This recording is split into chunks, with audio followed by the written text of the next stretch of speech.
ఒక ఊరిలోకి వెళ్తాడు ఒక ఒక వ్యక్తి, ఒక తాగుబోతండి.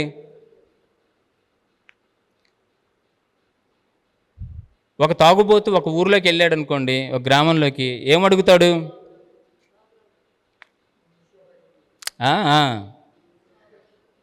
ఎక్కడ దొరుకుతుంది, ఎక్కడ ఉందని. కాసేపటికి వాడి చుట్టూ ఎవరుంటారు? మందుబాబులు ఉంటారు. మందుబాబులు, మేము మందుబాబులు అని పాడుకుంటారు. ఒక చతుర్ముఖ పారాయణుడు వెళ్ళాడు అనుకోండి అదే గ్రామానికి, వాడేం అడుగుతాడు? ఇక్కడ ఇది ఎక్కడ జరుగుతుంది. కాసేపటికి వాడి చుట్టూ ఎవరుంటారు? ఒక ఆధ్యాత్మికవేత్త వెళ్ళాడు అనుకోండి ఒక ఊరిలో, అదే ఊరిలోకి, వాడేం అడుగుతాడు? ఇక్కడ పిరమిడ్లు ఎక్కడ ఉన్నాయి, రామ్ భజన్ ఎక్కడ జరుగుతుంది, సజ్జన సాంగత్యాలు ఎక్కడ జరుగుతాయి అని అడుగుతాడు. వాడి చుట్టూ కాసేపటికి ఎవరు ఉంటారు? ఆధ్యాత్మికవేత్తలే ఉంటారు. భజన పరులు, ఆధ్యాత్మికవేత్తలు ఉంటారు. అంటే మన చుట్టూ ఎవరున్నారో వాళ్ళని ఎవరు క్రియేట్ చేసుకుంటున్నారు? మనమే క్రియేట్ చేసుకుంటున్నాం. Like attracts like. మన చుట్టూ ఉన్న వాళ్ళు ఎలాంటి వాళ్ళో వాళ్ళని చూసి మనం ఎవరమో చెప్పచ్చు. ఇంగ్లీష్లో ఒక సామెత ఉంది. కాబట్టి ఏంటంటే మన భర్త ఎలాంటి వాడైనా, మన భార్య ఎలాంటిదైనా, మనం వాళ్ళ ద్వారా నేర్చుకోవడం కోసం వాళ్ళని సృష్టించుకున్నాము. లా ఆఫ్ అట్రాక్షన్ ఆకర్షణ సిద్ధాంతం ప్రకారం మనం వాళ్ళని తీసుకొచ్చి పెట్టుకున్నాము.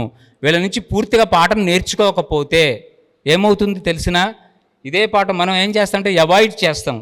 దాన్ని ఏం చేస్తాం? అవాయిడ్ చేసేస్తాం. ఇదే సమస్య మళ్ళీ వచ్చే జన్మలో వస్తుంది. సేమ్ పాఠం నేర్చుకోకపోతే రిపీట్ అవుతూ ఉంటాయి ఇవన్నీ జన్మలు, అందుకే వస్తూ ఉంటాయి. మళ్ళీ జన్మ వస్తుంది, మళ్ళీ అదే సిచ్యువేషన్ వస్తుంది. ఇప్పుడేం చేస్తావురా అని అడుగుతుంది. చాలామంది ఆత్మహత్య చేసుకుంటూ ఉంటారు. ఒక సిచ్యువేషన్ భరించలేక ఆత్మహత్య చేసుకుంటారు. వాడు పాఠం నేర్చుకోలేదు కాబట్టి మళ్ళీ నెక్స్ట్ జన్మలో అదే సిచ్యువేషన్ రిపీట్ అవుతుంది. ఇప్పుడేం చేస్తావురా అంటుంది. గత జన్మలో చచ్చిపోయాడు కదా, ఇప్పుడు చావడు, చచ్చినా చావడు. చచ్చేంత పరిస్థితి వచ్చిన అవతలను చంపుతాడు కానీ ఆడు చావడు. ఎందుకని? అలాంటి గడ్డు పరిస్థితులు ఎదుర్కొంటున్నా కూడా కొంతమంది అలాగే ఈడుస్తూ ఉంటారు జీవితాన్ని. మీరు అబ్జర్వ్ చేస్తారు కదా, కాళ్ళు లేవు, చేతులు లేకుండా అలా రోడ్డు మీద అడుక్కుంటూ పడి ఉన్న వాళ్ళు ఉంటారు. వాళ్ళని చూడగానే మనకేమనిపిస్తుంది? అమ్మో, ఇలాంటి జీవితం జీవించే కంటే వెళ్ళిపోతే చాలా హ్యాపీగా ఉంటుంది అనిపిస్తుంది. కానీ అది చాలా రాంగ్ కాన్సెప్ట్. ఒకప్పుడు నేను అనుకునేవాడిని, ఎవరికైనా మనం గౌరవం ఇవ్వాలి. నిజంగా ఆ సోలు మనకంటే చాలా గొప్పది. అలాంటి పరిస్థితుల్లో ఆ సోల్ నిజంగా ఆ జన్మ తీసుకోవడం అంటే ఎంత సాహసవంతమైనటువంటిదో చూడండి. అందుకే మీరు గుర్తుంచుకోండి, మీ ఎదురుకుండా కనుక ఎవరైనా బిచ్చగాడు వచ్చినా, మీ ఇంటి ఎదురుకుండా ఎవరైనా వస్తే, మీరు ఇవ్వగలిగితే ఇవ్వండి, లేకపోతే వెళ్ళిపోండి. ఏమీ ఆలోచించకండి. ఇందాక బుద్ధుడి గురించి ఒక ఆవిడ ఆలోచించింది కదా, దున్నపోతుల్లాగా ఉన్నారు, ఇదంతా నాటకము, ఇదంతా అది ఇదంతా ఆలోచించకండి అస్సలు. ఈ అనాలిసిస్ ఎప్పుడైతే మీరు చేస్తూ ఉంటారో, ఆలోచిస్తూ ఉంటారో, లా ఆఫ్ అట్రాక్షన్ ప్రకారం ఏదో రోజు ఆ భిక్ష పాత్ర మన చేతికి వస్తుంది. ఎందుకంటే ఇదే అనుభవం నీకు కావాలని కోరుకుంటున్నావేమో అనుకుంటుంది నీ సోల్. అందువల్ల అదే లా ఆఫ్ అట్రాక్షన్ 10 సార్లు ఏదైతే అంటామో అది మన వైపుకి వస్తుంది. కాబట్టి తస్మాత్ జాగ్రత్త. ఇవ్వగలిగితే ఇవ్వండి, ఇవ్వలేకపోతే కామ్గా వెళ్ళిపోండి. అనాలిసిస్ చెయ్యొద్దు. వాళ్ళందరూ కూడాను అద్భుతమైనటువంటి ఆత్మలే. ఇక్కడ ఉన్న ఆత్మలన్నీ కూడా ఆత్మలే. ఆఖరికి అక్కడ మాంసం కొట్టే బుచ్చోడు ఉంటాడు, వాడిని చూసి మనం ఏమనుకుంటాం? ఓరే నాయన, ఇదేం జన్మరా బాబు, వీడికి పుట్టగతులు ఉండవు అనుకుంటాం మనం. ఎందుకంటే మనం ఈరోజు ధ్యానం చేస్తున్నాం, శాకాహారులం అయ్యాం కాబట్టి మనం ఏదో శుద్ధపూసలం అయిపోయాం అనుకొని మనం ఏమనుకుంటాం? వాడు కూడా నేర్చుకుంటున్నాడు. ఈ జన్మలో చేసిన తర్వాత ఆఖరి స్టేజ్లో మంచం మీద పడుకుంటాడు, ఎన్నో ఇళ్ళు కడతాడు, ఎన్నో స్థలాలు కొంటాడు, మనవళ్ళు మనవరాళ్ళతో ఇల్లు కలకల్లాడుతూ ఉంటుంది. వీడికి మాత్రం హెల్త్ రోగాలు వచ్చి మంచం మీద పడుకుంటాడు. మనవాడు అటు వెళ్తుంటే, అరే కాసిన మంచినీళ్ళు ఇవ్వరా అంటే, వారు ముసలాడ ఊరికే నసుకుతావు గొడవ అని ఆడు పారిపోతాడు. అప్పుడు వీటిలో పరివర్తన మొదలవుతుంది. వీళ్ళ కోసమా? ఇప్పటికీ నా చేతులు ఇంకా రక్తసిక్తంగానే ఉన్నాయి, ఇప్పటికీ ఆ వాసన నేను పీలుస్తూనే ఉన్నాను. వీళ్ళ కోసమా నేను ఇంత సంపాదించింది, ఈ పని చేసి వీళ్ళ కోసమా? చూసావా నా ఎలాగైందో, ఇదే నాకు పాపము అనుకొని ఆ ఆత్మ అలా వెళ్ళిపోతుంది. మరు జన్మలో గుడ్డు కూడా తినడు వాడు. కొన్ని కుటుంబాల్లో మీరు చూసుంటారు, పసిపిల్లలు గుడ్డు కూడా తినరు, వాళ్ళందరూ మాంసాహారులే. కానీ మా పిల్లవాడు గుడ్డు కూడా తినరండి. వీళ్ళు కుక్కుతూ ఉంటారు, వాడు కక్కుతూ ఉంటాడు. బలం అని చెప్పి వీళ్ళు కుక్కుతూ ఉంటారు, వాడు కక్కుతూ ఉంటాడు. ఎందుకు తినలేకపోతాడంటే గత జన్మలో వాడికి అనుభవాలన్నీ జరిగాయి కాబట్టి ఇది చెయ్యకూడదు అని వాడికి ఖచ్చితంగా తెలుసు కాబట్టి వాడు చేయలేకపోతాడు. కాబట్టి ఆత్మ జర్నీ, ఇది సోల్ జర్నీ. ఇది ఎన్నో జన్మల నుంచి అలా జర్నీ చేసుకుంటూ ప్రక్షాళన పొందుతూ ఉంటుంది. సంస్కారాలు అంటే అవే, సంస్కరింపబడటం. సంస్కరించుకుంటూ వస్తాం. ఎన్నో తప్పులు చేస్తుంటాం జీవితంలో. ఆ తప్పులన్నీ కూడాను ఎవరు ఏ తప్పులు చేసినా, ఎవరు ఇంతవరకు ఏం చేసినా ఆయన చెప్పి అడిగాడు. అశోకుడు అన్ని చంపాడు కదా. సో ఈ జన్మలో ఇన్ని చేశాం కాబట్టి మనకి ఇంకా పుట్టగతులు ఉండవు, మళ్ళీ మనం నరకకూపానికి వెళ్ళిపోతాము, మనకి మళ్ళీ జన్మ ఉంటుంది, ఏ కుక్క జన్మో నక్క జన్మో నికృష్టమైన జన్మో అని అనుకోవచ్చు. అలా అనుకోవద్దు, అలా అనుకోవాల్సిన అవసరమే లేదు. నువ్వు ఎన్ని చేసినా, ఎన్ని మాటలు చేయమనే కాదు సుమా, నేను ఫ్లోలో చెప్తున్నాను. ఇలాంటివి ఎన్ని చేసినా కూడా నువ్వు ఒక్క పరివర్తన చాలు. ఒక్కసారి నువ్వు వెలుగులోకి వచ్చావంటే, తమసోమా జ్యోతిర్గమయ, తమస్సులో నుంచి ఒక్కసారిగా జ్యోతి వైపుకి, అంధకారం నుంచి ఒక్కసారిగా నువ్వు వెలుగు వైపుకి ఒక్కసారి ప్రయాణం చేసి ఒక అడుగు వేసావంటే మొత్తం తుడిచిపెట్టుకొని వెళ్ళిపోతాయి. అదే రామ్తా చెప్తాడు, అదే సేతు మహాశయుడు కూడా చెప్తాడు. ఒక్కసారి అన్నీ క్లీన్ అయిపోతాయి, క్లీన్ చిట్ వస్తుంది. జ్ఞానాగ్ని దగ్ధ కర్మాణం, ఒక్కసారిగా అవన్నీ అయిపోతాయి. చాలామంది చాలా చెప్తూ ఉంటారు, ఆ లెక్కలన్నీ ఉంటాయి, ఆ అకౌంట్స్ అన్నీ భరించాల్సిందే, భయపెట్టేస్తూ ఉంటారు. ఇవి ఏమీ అక్కర్లేదు. నీ సంకల్పం కర్మ ఉంది అని నువ్వు బలంగా నమ్మితే కర్మ ఉంది, కర్మ లేదు అని నువ్వు బలంగా నమ్మగలిగితే కర్మ లేనే లేదు. అలా అని చెప్పేసి పిచ్చి కర్మలు చేయకూడదు, సకర్మలే చేయాలి. ఈ విషయం తెలుసుకున్నవాడు ఎవడైనా సకర్మలు చేస్తాడా, దుష్కర్మలు చేస్తాడా? చెప్పండి. సకర్మలే చేయాలి. ఈ క్షణం నుంచి మనం అన్నీ సకర్మలే చేద్దాం, సకర్మలే చేద్దాం. పొరపాటున చిన్న పొరపాటు ఏదైనా జరిగినా మళ్ళీ సకర్మలే చేద్దాం, సకర్మలే చేద్దాం. నిన్న చీమలు విపరీతంగా విసిగిచ్చేస్తున్నాయి అనగానే ఎప్పుడో కొన్ని సంవత్సరాల క్రితం మెడిటేషన్ రాకముందు కొన్న బ్లీచింగ్ పౌడర్ ఇంకా అలాగే ఉంది. అది తీశాను కొడదామని, వెంటనే అది చేతిలోకి తీసుకున్న తర్వాత ఎరుకొచ్చింది. ఒక్కసారి అదేంటి చీమలను చంపడం ఏంటి అనిపించింది. వెంటనే తీసి దాన్ని పారేశాను పూర్తిగా. అసలు ఆ బ్లీచింగ్ పౌడర్నే పూర్తిగా పారేశాను, గెమాక్సిన్ని పూర్తిగా పారేశాను. అంటే ఎరుకను కోల్పోతాం ఒక క్షణం, మళ్ళీ ఎరుక వస్తుంది. అది తప్పు జరగకముందే మనకి ఎరుక రావటం మనం ఒక మెట్టు సాధించినట్టే. కాబట్టి ఆ యొక్క చీమల్ని ఎప్పుడైతే మనం మామూలుగా మన యొక్క ప్రశాంతతని భగ్నం కలిగించద్దని మనం ఎప్పుడైతే మనం ఆలోచిస్తామో, ఈ విశ్వం మొత్తం కూడాను ఆలోచనతో నిండి ఉంటుంది. జంతువైనా చీమైనా ఏదైనా సరే మన ఆలోచన కూడా అవి కూడా స్వీకరించగలుగుతాయి. మీరు నమ్మండి నమ్మకపోండి, ఆ చీమలు 2 రోజుల తర్వాత అవి అక్కడ లేవు. 2 రోజుల తర్వాత అవి అక్కడ లేవు. ఎందుకు లేవు అక్కడ? ఎందుకంటే మన ఫ్రీక్వెన్సీ వాటికి అందింది, అవి అక్కడి నుంచి వెళ్ళిపోయినాయి. మనల్ని ఇబ్బంది పెట్టకుండా చూడమని అడిగాము, వెళ్ళిపోయినాయి. ఇది మిరాకిల్ ఏం కాదు, ఇది వెరీ న్యాచురల్ థింగ్. ఈరోజు మనకి అది గొప్ప మిరాకిల్గా అనిపిస్తుంది. ఆయుర్వేదం ఉంది, మొక్కలతో మాట్లాడగలిగేవాళ్ళు, టెలిపతిలో మొక్కలతో ఆయుర్వేదాచార్యులు మొక్కలతో మాట్లాడగలిగేవాళ్ళు. ఈ మొక్క దీనికి పనికొస్తుందని ఎలా తెలుసుకుంటామండి? ఆ మొక్కని ఎన్ని ప్రయోగాలు చేస్తే దీనికి పనికొస్తుందని తెలుస్తుంది. ఈ లక్షల మొక్కల్లో ఏదైనా ప్రాబ్లం వచ్చినప్పుడు కళ్ళు మూసుకొని కూర్చొని ధ్యానం చేస్తే బలాన మొక్క కనపడేది వాళ్ళకి. లేకపోతే బలాన మొక్క దగ్గర కూర్చొని ధ్యానం చేస్తూ ఉంటే నేను మీకు దీనికి ఉపయోగపడతాను అనేది ఇది టెలిపతిలో చెప్పగలిగేది. పూర్వం ఆవులు ఉండేవి, గిరిజాతి ఆవులు. కృష్ణుడు ఫ్లూట్ వాయిస్తుంటే ఆవులు ఉండేవి, తెలుసు కదా. వాటిని స్వేచ్ఛగా పెంచేవాళ్ళు.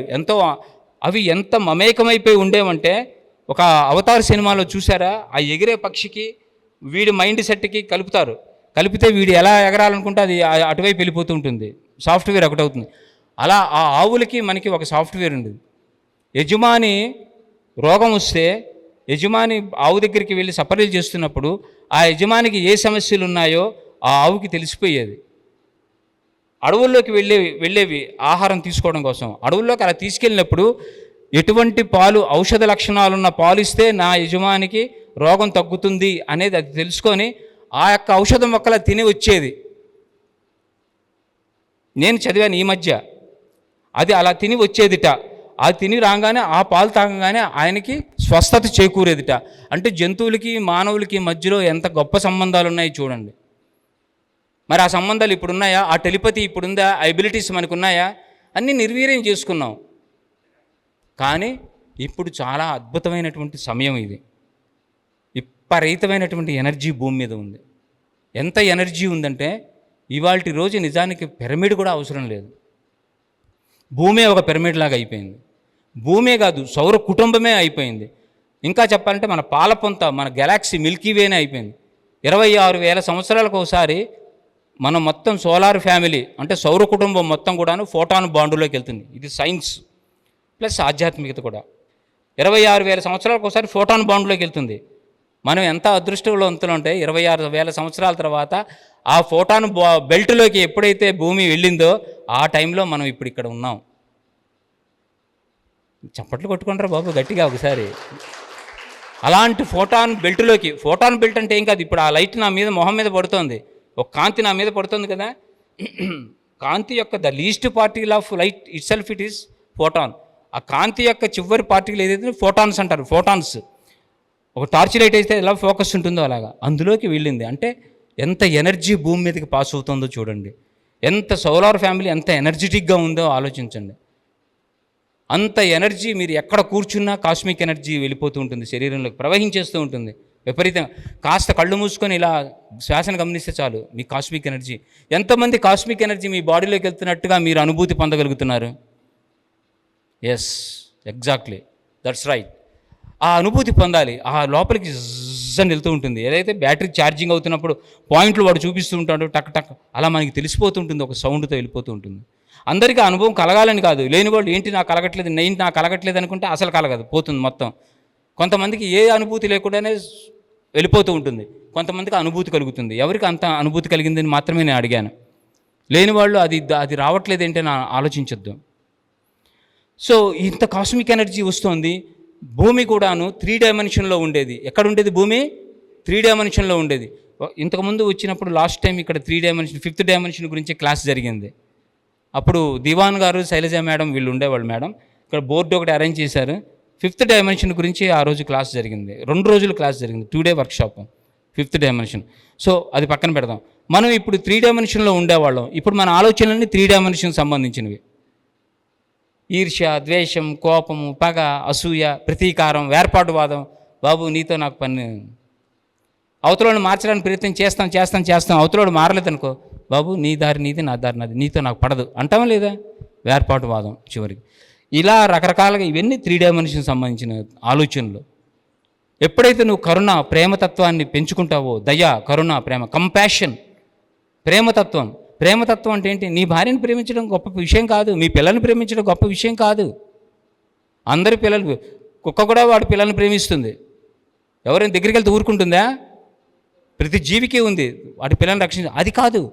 ఒక ఆవిడ ఉంది, పిల్లవాడు 4 గంటలకి స్కూల్ నుంచి వస్తాడు రోజు. 4 గంటలకు రాలేదు, 4:10 అయిపోయింది. 10 నిమిషాలు ఆవిడకి టెన్షన్ ఎక్కువైపోయింది. ఆలోచిస్తుంది, అయ్యో ఏంటి నా అబ్బాయి రాలేదు, ఇంకా రాలేదు అనగానే ఈవిడికి సాఫ్ట్వేర్లో బోల్డని ఉన్నాయి కదా, బస్సులు, రైల్వే లెవెల్ క్రాసింగ్ దగ్గర బస్సు కుదటము, పిల్లలు చచ్చిపోవడం, ఇవన్నీ టీవీలో చూసి, పేపర్లో చూసి ఇదంతా రివీల్ అయిపోయి భయపడిపోతుంది, వణికిపోతుంది. అమ్మో 10 నిమిషాలు అయిపోయింది, నా అబ్బాయి రాలేదు. ఈ లోపల పక్కింటి వదిన గారు వస్తారు. వదిన గారికి పెద్ద పని ఉండదు కదా. పక్కింటి వదిన గారు వచ్చేసి ఏముంటుంది, వదిన గారు మన వీధి చివరని మీకు తెలుసా, స్కూల్ బస్సు యాక్సిడెంట్ అయింది, ఎవరో పిల్లవాడు చచ్చిపోయినట్ట అనగానే ఇవి ఇంకా గుండె ఇక్కడికి జారిపోతుంది. వెంటనే గుండె పట్టుకొని నైటీతోనే బయటికి పరిగెత్తుకుంటూ వెళ్ళిపోయింది. దేంతో? ఇప్పుడు డేటీలు నైటీలు ఒకటే కదండి. నైటీతో బయటికి పరిగెత్తుకుంటూ వెళ్ళిపోయింది ఆవిడ. మొన్న క్లాసులో ఒక ఆవిడ అడిగింది, మరి ఏంటంటే మీరు దేవుడు లేడు, దేవుడు ఈశాన్యములు అది ఇది అంటున్నారు, మేము వ్రతాలు చేసుకోవాలా చేసుకోకూడదా అంది. చక్కగా చేసుకోండి అమ్మా, వేడుక. అప్పుడన్నా కనీసం శ్రావణ మాసంలో ఉన్న పట్టు చీరలు దులుపుతారు మీరు. అప్పటిదాకా నైటీలు వదిలేసి పట్టు చీరలు కట్టుకొని తిరుగుతారు. ఆ పట్టు చీరలు కట్టుకొని తిరుగుతుంటే ఎంత హాయిగా ఉంటుందో చూడటానికి, మాకు ఎంత ఆనందంగా ఉంటుందో. తప్పకుండా మీరు చేసుకోవాలి వ్రతాలు, వేడుకలు చేసుకోవాలి. అది కూడా ఎత్తేసామనుకో, ఇక 365 రోజులు నైటీలతోనే కనబడతారు అని చెప్పాల్సి వచ్చింది. ఆవిడ పరిగెత్తుకుంటూ వెళ్ళిపోయింది. పిల్లోడని ఆ గాబరాతో జనాలు గుంపు తోసుకుంటూ లోపలికి వెళ్ళిపోయింది. చూసింది, బయటకు వచ్చింది, అమ్మయ్య నా పిల్లోడు కాదులే. అది ప్రేమ అంటారా? అంటే ఆ పిల్లవాడికి ఇంకో తల్లి ఉంది కదా, ఆ తల్లి పరిస్థితి ఎంత భయంకరంగా ఉంటుంది. ఆ కంపాషన్, ఆ యొక్క ఇది ఎంపతి, ఆ సింపతి, ఆ ఎంపతి ఏమైంది ఆలోచించండి. సహా అనుభూతి అది మనలో పోయింది. మన పిల్లడు కాదులే అని బయటకు వచ్చేసింది. ఇవి ప్రేమలు కావండి, ఇవి నటన, ఇవి ప్రేమలు కావు. ఒక బంధం, కేవలం ఒక బంధం అంతే. అది మన వస్తువుల మీద కూడా ఉంటుంది. మన ఇంటి మీద మొబైల్ పోతే అమ్మో నా మొబైల్, అవేర్నెస్ కోసం చెప్పిన రోజుల్లో కూడా మేము ఎన్నో రోజులు వీటి గురించి చెప్పినప్పుడు మొబైల్ ఒక క్షణం కనబడిపోతే గాబరా పడిపోయిన రోజులు ఉన్నాయి. అమ్మ నా మొబైల్ అక్కడ మొదలు పెట్టేసాను బాబు, నువ్వు వెళ్ళి తీసుకురారా బాబు. ఆ తెచ్చే లోపల గుండె దడదర ఉందా, ఎవరైనా తీశారో. అంటే అంత బంధం ఒక వస్తువు మీదే ఉంటే మనతో సమంగా ఉండే రక్తమాంసాల పిండంతో ఎంత బంధం ఉంటుందో ఆలోచించండి. మనతో ఉంటున్న వాళ్ళు, ఇవన్నీ బంధాలే. నేనైతే ప్రేమ అనేది ఎలాంటిదంటే చెట్టు, పుట్ట, గుట్ట, రాయి, రప్ప అన్నిటినీ ప్రేమించగలగాలి. సూర్యోదయం, సూర్యాస్తమయం, నక్షత్రాలు, పక్షులు, పిట్టలు, జంతువులు, అసలు జీవించండి ప్రకృతితో. బయటకు వచ్చేసాం, దారి తప్పాం. సూర్యోదయం ఎంతమంది, సూర్యోదయానికి ముందర ఎంతమంది నిద్రలేస్తున్నారు? చేతులు ఎత్తండి. నిజమే, ఊరిని ఇంతమంది ఎక్కడ చేయతలా? పోనీ లేచారు, బాగానే ఉంది. సూర్యోదయం చూస్తున్నారా? Very good. అలవాటు అయిపోయిందా? రోజు చూసేదే కదా అని. రోజు కొత్తగా ఉంటుంది, జాగ్రత్తగా గమనించండి. రోజు new colours, new patterns. That is sunlight. ఎంత బ్యూటిఫుల్గా ఉంటుందో అసలు. ఒక వెలుగు, ఒక మనం ఎలాగుంటుందంటే ప్రకృతి మేలుకున్నట్టు ఉంటుంది. ఆ పక్షులు కిలకిల రావాలి. మనం ఎంత మిస్ అయిపోతాం తెలుసా? సూర్యోదయం చూడకపోతే, సూర్యోదయం నిద్ర లేకపోతే. ఎందుకు మనం భూమి మీదకి వచ్చాం? Earth planet itself it's very beautiful planet. ఎంత అద్భుతమైన ప్లానెట్ అండి ఎర్త్. ఇప్పుడు ఇక్కడికి వచ్చాం మనం. ఎందుకు వచ్చాం? రాజమండ్రిలో కూడా చెప్పుకోవచ్చు కదా, ఎక్కడ ఒక వెన్యూ చూడలేరా? ఇక్కడికి ఎందుకు వచ్చాం? Vashishta Godavari, beautiful nature. అసలు పైకి వెళితే ఆ నేచర్ చూస్తే మతిపోయింది. ఇట్స్ అ బ్యూటిఫుల్ నేచర్ చుట్టూరా ఉంది. మరి శక్తి క్షేత్రం కాక ఏమవుతుంది? ఇది పారుతున్నటువంటి నది పక్కన ఉంటే ఇట్స్ అ కరెంట్. ఇంగ్లీషులో దాన్ని కరెంట్ అంటారు, ప్రవాహాన్ని. అంత శక్తి క్షేత్రం ఉండి, ఇంత పిరమిడ్, ఇంత హైట్లో ఏమి construction, giant construction. Hats off to that engineers. ఒకళ్ళు ఇద్దరు ఎంతమంది ఉన్నారు? Hats off to. అసలు వెళ్తుంటే అర్థం కావట్లేదు కదా స్ట్రక్చరు. ఆ ఫిజిక్స్లో ఉన్న మ్యాట్రిక్స్ స్ట్రక్చర్ అని అర్థం చేసుకోవచ్చు, కానీ ఈ స్ట్రక్చర్ అసలు అర్థం కాలేదు. కేఎల్ రావు గారు కానీ, మోక్షగుండ విశ్వేశ్వరయ్య గారు కానీ వచ్చి కూడా ఆశ్చర్యపోవచ్చు. ఇంత అద్భుతంగా ఎవర్రా కట్టింది? ఎలా పిల్లర్స్ మొదలుపెట్టారు? ఎక్కడ పిల్లర్స్? ఎక్కడెక్కడ అంతెత్తు. సూపర్. ఇంత అద్భుతమైన కన్స్ట్రక్షన్. ఇక్కడ ఎందుకు వచ్చాము? ఇక్కడ అద్భుతంగా ఉంటుంది, శక్తి క్షేత్రంలో ఉన్నాము, ఒక అద్భుతంగా ఉంది. ఇటు క్లాసు వింటాము, ప్రవచనాలు వింటాము, చక్కటి భోజనాలు చేస్తాము, పిక్నిక్ లాగా ఉంటుంది. మరి పిక్నిక్కి వెళ్ళేవాళ్ళు ఎంత సంతోషంగా ఉండాలి, ఎంత ఎనర్జెటిక్గా ఉండాలి, ఆటలు పాటలతో గడపాలా? ఇక్కడ కూడా అన్నీ మోసుకొని వస్తే ఎలా? బరువులు, అవునా కాదా? అన్నీ మోసి మోసి మోసి ఆ బరువులన్నీ ఇసిరి అవతల కొట్టండి. ఎప్పుడూ ఉండేవే మనతో, చెత్త అంతా మనతో ఉండేది. నేను అమరావతి వెళ్ళేవాళ్ళం మేము చిన్నప్పుడు ఈ పిక్నిక్కి, విజయవాడలో ఉండటం వల్ల. ఒకసారి అమరావతి వెళ్ళిన తర్వాత అటువైపు ఆ గుడి దగ్గర నుంచి పడవలు ఉండేవి. ఆ ఇసుక లంకల్లోకి వెళ్ళినప్పుడు కొంతమంది వచ్చారు మాతో పాటు. ఒక వ్యాన్ వచ్చింది, ఆ వ్యాన్లో దిగారు, వాళ్ళు పడవెక్కారు, అవతలకు వచ్చారు, చేపలు పరిచారు, చతుర్ముఖ పారాయణ తీశారు, ఆడుతున్నారు. మేము బ్యాటు బాల్ తీసుకెళ్ళాం, కాసేపు క్రికెట్ ఆడుకున్నాం, ఆ లంకల్లోకి వెళ్ళి జామ పళ్ళు తిన్నాము, ఈతలు ఈదాము, ఇసుకలో ఆడుకున్నాము, కేరింతలు కొట్టాము, సూర్యోదయం చూసాము, సూర్యాస్తమయం చూసాము, అద్భుతంగా ఉన్నాయి, ఎంతో ఎంజాయ్ చేసాం. నేను ఒక గంట వీళ్ళని కనిపెడుతూ ఉన్నా. అప్పుడు ఏదో ఇంటర్మీడియట్ 10th చదువు. వీళ్ళు ఏంటి కూర్చున్నారు, వీళ్ళకి చుట్టుపక్కల ఏం జరుగుతుంది వీళ్ళకి అవసరం లేదు, పేకాడుతున్నారు. వాళ్ళు ఆడవాళ్ళు ఏవో తెచ్చారు తినడానికి, బాక్సులు పెద్ద పెద్దవి తీసుకొచ్చి ప్లేట్లలో పెడుతుంటే ఇలా చూస్తున్నారు, ప్యాకల్ని తింటూ ఉన్నారు. ఇవి ఖాళీ అవుతుంటే వాళ్ళు వేస్తున్నారు, వీళ్ళు తింటూ ఉన్నారు. వీళ్ళకి దృష్టి ఇక్కడ లేదు, ఇది నింపుతున్నారు. ఇవి 5ంటికి 5:30కి ఆఖరి బోటు వెళ్తున్నప్పుడు వీళ్ళు అడిగారు, వెళ్ళిపోదాం రండి, ఇంకా టైం అయిపోయింది, చీకటి పడిపోతుందంటే.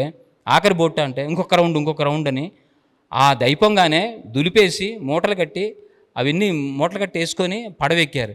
అప్పుడు నాకు అనిపించింది, వీళ్ళు ఏడ్చిన ఏడుపు ఏదైతే ఉందో అది ఇంటి దగ్గరే ఏడవచ్చు కదా, ఇక్కడ దాకా వచ్చి ఏడవలసిన అవసరం ఏముంది? 4 గదుల మధ్య గోడల మధ్యలో కూర్చొని ఏడవచ్చు కదా. ఇక్కడికి వచ్చి వీళ్ళు పీకింది ఏంటి అసలు? పిక్నిక్ వచ్చి కృష్ణానది, లంక, జామ తోటలు, సూర్యోదయము, పక్షులు, మబ్బులు, అసలు ఇంత అద్భుతాన్ని నేచర్ని దూరంగా గుడి గంటలు మోగుతాం వినబడుతున్నాయి అవతల వైపు. ఇంత బ్యూటిఫుల్ నేచర్ని అసలు ఎంజాయ్ చేయకుండా వీళ్ళు సేమ్ మనం అలాగే ఉన్నామండి. మనం కూడా అలాగే ఉన్నాం. భూమి మీదకి వచ్చాం పిక్నిక్ చేసుకోవడం కోసం, కానీ మనం చేస్తున్నాం ఆ పిక్నిక్ కొట్టుకోవడం, తన్నుకోవడం, చంపుకోవడం, ఒకళ్ళనొకళ్ళను నిందించుకోవడం, డబ్బు సంపాదించుకోవడం. అస్సలు ఎరుకలేదు. ప్యాకప్ అయిపోతాం, ఏదో రోజు ప్యాకప్ అయిపోతుంది. అప్పుడు అనిపిస్తుంది పైకి వెళ్ళిపోయిన తర్వాత, ఏడు చేయడానికి వెళ్ళావురా అని అడుగుతారు మాస్టర్స్ అక్కడ. ఏం చేయడానికి వెళ్ళావు, ఏం చేసావు అయ్యయ్యో, బ్యూటిఫుల్ ఎర్త్ ప్లానెట్. ఆ సముద్రాలు ఏమిటి, ఆ నదులు ఏమిటి, ఆ పర్వతాలు ఏంటి, ఆ పక్షులేంటి, అమెజాన్ ఫారెస్ట్ ఎలా ఉంటుంది, మన నల్లమలై ఫారెస్ట్ ఎలాగుంటుంది, సరే ఇలాంటి వదిలిపెట్టేసి హిమాలయ పర్వతాలు ఎలాగుంటాయి, ఇంత అద్భుతాలు ఉన్నాయి. సో బ్యూటిఫుల్ ఎర్త్ ప్లానెట్లో మనం ఉన్నామంటే ఎంత ఆనందంగా ఉంటుంది. ఎంతమంది ఫ్లైట్ ఎక్కారు ఇక్కడ? మీరు ఫ్లైట్ ఎక్కి 4000 5000 మీటర్స్ హైట్లో వెళ్తున్నప్పుడు ఎప్పుడైనా భూమిని, ఆ మబ్బుల్ని చూసారా ఎలాగుంటుందో? ఎంత మనస్సు ఆహ్లాదకరంగా ఉంటుంది తెలుసా ఆ ఎర్త్ ప్లానెట్ చూస్తుంటే. నిజంగా ఇంత అద్భుతమైనటువంటి గ్రహం మీద మనం ఉండి ఇక మనకి ఏంటండి, ఏం కావాలండి ఇంకా మనకి? ఆనందాన్ని అనుభవిద్దాం ఈ రోజు నుంచి, ఓకేనా? ఆ ఆనందాన్ని కళ్ళు తెరుద్దాం, ఒక్కసారి జూలు విధులిద్దాం, ఆ సోమరితనాన్ని వదిలేసేద్దాం, ఆ నిద్రమత్తును వదిలేసేద్దాం. ఏమని?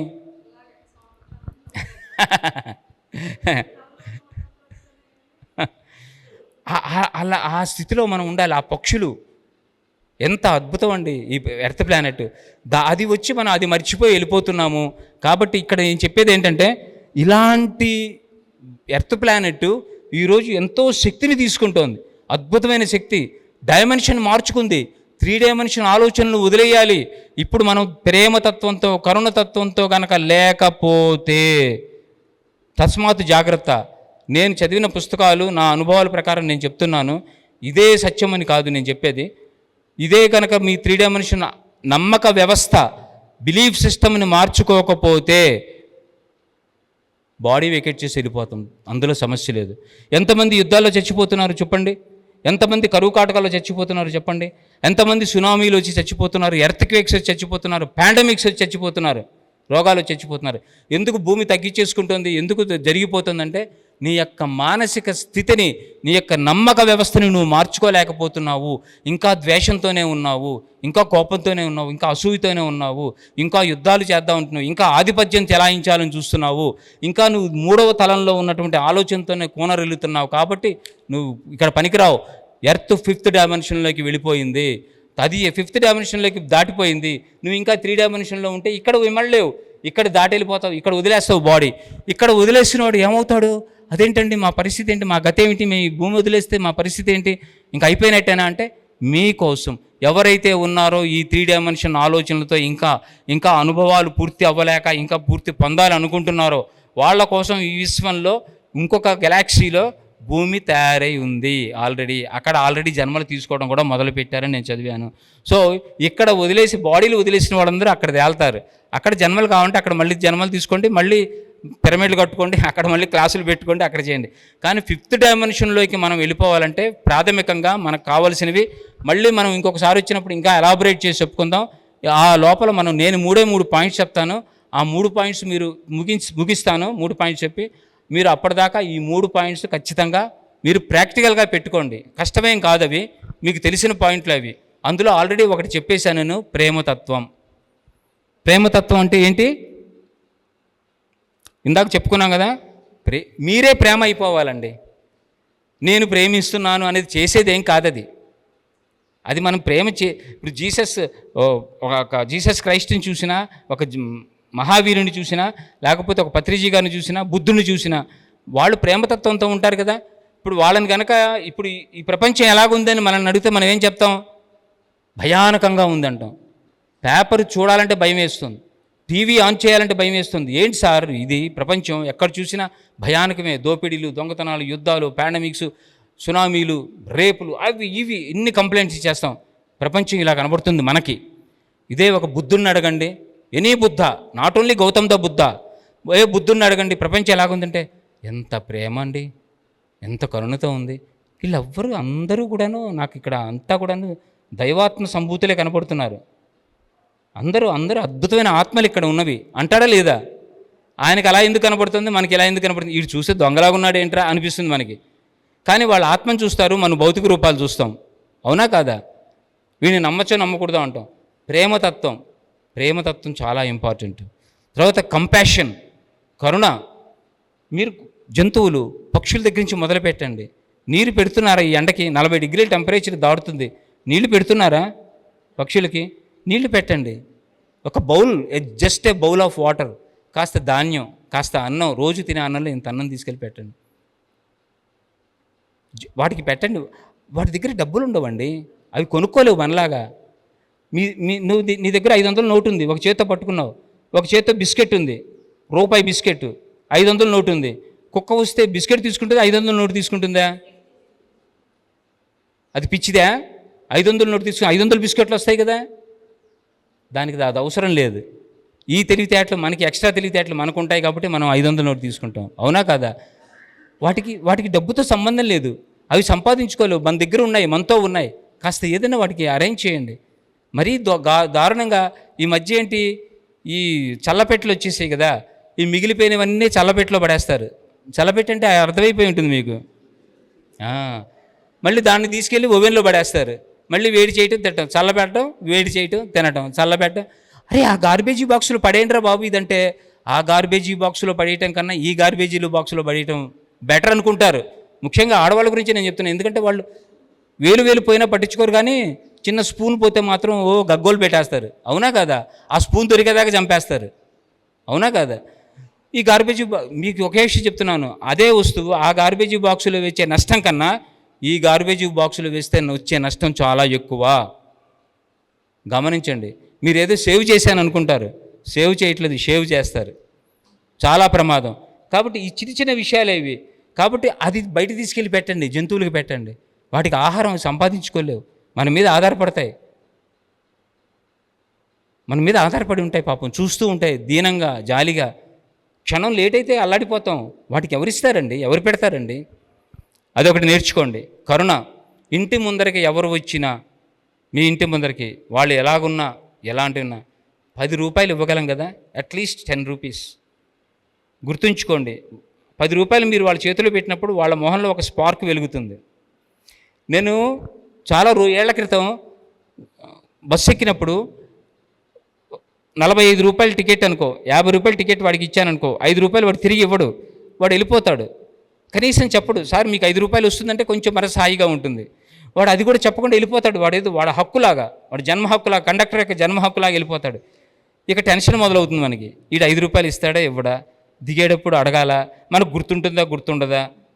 10 ఏళ్ల క్రితం నేను సంగతి చెప్తున్నా, 15 ఏళ్ల క్రితం, గుర్తుంటుందా, ఒకవేళ గుర్తున్నా నేను అడిగితే బాగుండదేమో, 5 రూపాయలు కూడా అడుగుతున్నాడు ఏంటి వీడని వాడు అనుకుంటాడేమో. ఇలాంటి 1,00,000 ప్రశ్నలతో జర్నీ గడిచిపోయేది, ప్రశాంతంగా హాయిగా గడిచేది కాదు జర్నీ. వీళ్ళకి అసలు అయినా వేల రూపాయలు జీతాలు ఇస్తారు కదా, ఎందుకు ఇంత కక్కుర్తి పడతారు అని ఆలోచిస్తూ వాడి గురించి చండాలం అయిపోయేది జర్నీ. దిగేటప్పుడు ఎలాగో అడగలేకపోయేవాళ్ళం, సిగ్గేసి దిగిపోయేవాళ్ళం. ధ్యానం తెలిసిన తర్వాత, జ్ఞానం వచ్చిన తర్వాత నాకు అర్థమైంది, 5 రూపాయలు అసలు నథింగ్, డజంట్ మ్యాటర్. 50 రూపాయలు నోటిచ్చి 5 రూపాయలు వాడు తీయబోతుంటే, పర్లేదు సార్ ఉంచండి, చిల్లర లేకపోతే ఉంచండి సార్ అంటే, ఉన్నవాడు ఇవ్వడు తెలుసు కదా, పర్లేదు సార్ ఉంచండి సార్ అంటే, just is matter of 5 rupees. వాడి మొహంలో ఎంత వెలుగుతుందో మీరు గమనించండి. ఆ వెలుగు నీకు ఎంత ఎనర్జీని ఇస్తుందో తెలుసా, ఆ జర్నీ ఎంత అద్భుతంగా ఉంటుందో తెలుసా. ప్రాక్టికల్గా నేను చూశాను. After all it's matter of 5 rupees or 2 rupees. తీసుకో బాస్ అనేసి నువ్వు వెళ్ళి హాయి కూర్చో, ఎంత ఆనందంగా ఉంటుందో. అక్కడి నుంచి వాడు అటు ఇటు తిరుగుతున్నప్పుడు నిన్ను ఒక ప్రత్యేకంగా చూస్తాడు, మ్యాటర్ ఆఫ్ 5 రూపీస్ ఓన్లీ. ఎంత ప్రత్యేకంగా చూస్తాడో తెలుసా. సార్ మీ స్టేజ్ వచ్చింది సార్, దిగుతారా మీరు, ఇంకా ముందర స్టేజ్లో దిగుతారా అని అడుగుతాడా లేదా. ఎంత వాల్యూ ఇస్తాడో, మ్యాటర్ ఆఫ్ 5 రూపీస్. అంటే నేను చెప్పేది ఏంటంటే ఇవ్వడం నేర్చుకోవాలి. ఇక్కడ ప్రాబ్లమ్స్ అన్నీ కూడా తీసుకోవడంలో ఉంటాయి. ప్రకృతి అంతా కూడా ఇస్తుంది. సముద్రం మేఘాలను ఇస్తుంది, మేఘాలు వర్షాన్ని ఇస్తాయి, వర్షాలు పంటలను ఇస్తాయి, పంటలు మనకి తిండిని ఇస్తాయి. ఈ ప్రకృతి మొత్తం కూడా ఏమంటుందంటే టేక్ ఇట్ అంటుంది. ఏమంటుంది? Take it take it take it take it అంటుంది. ఒక్క మానవుడే give it give it give it give it అంటాడు. ఏమంటాడు మానవుడు?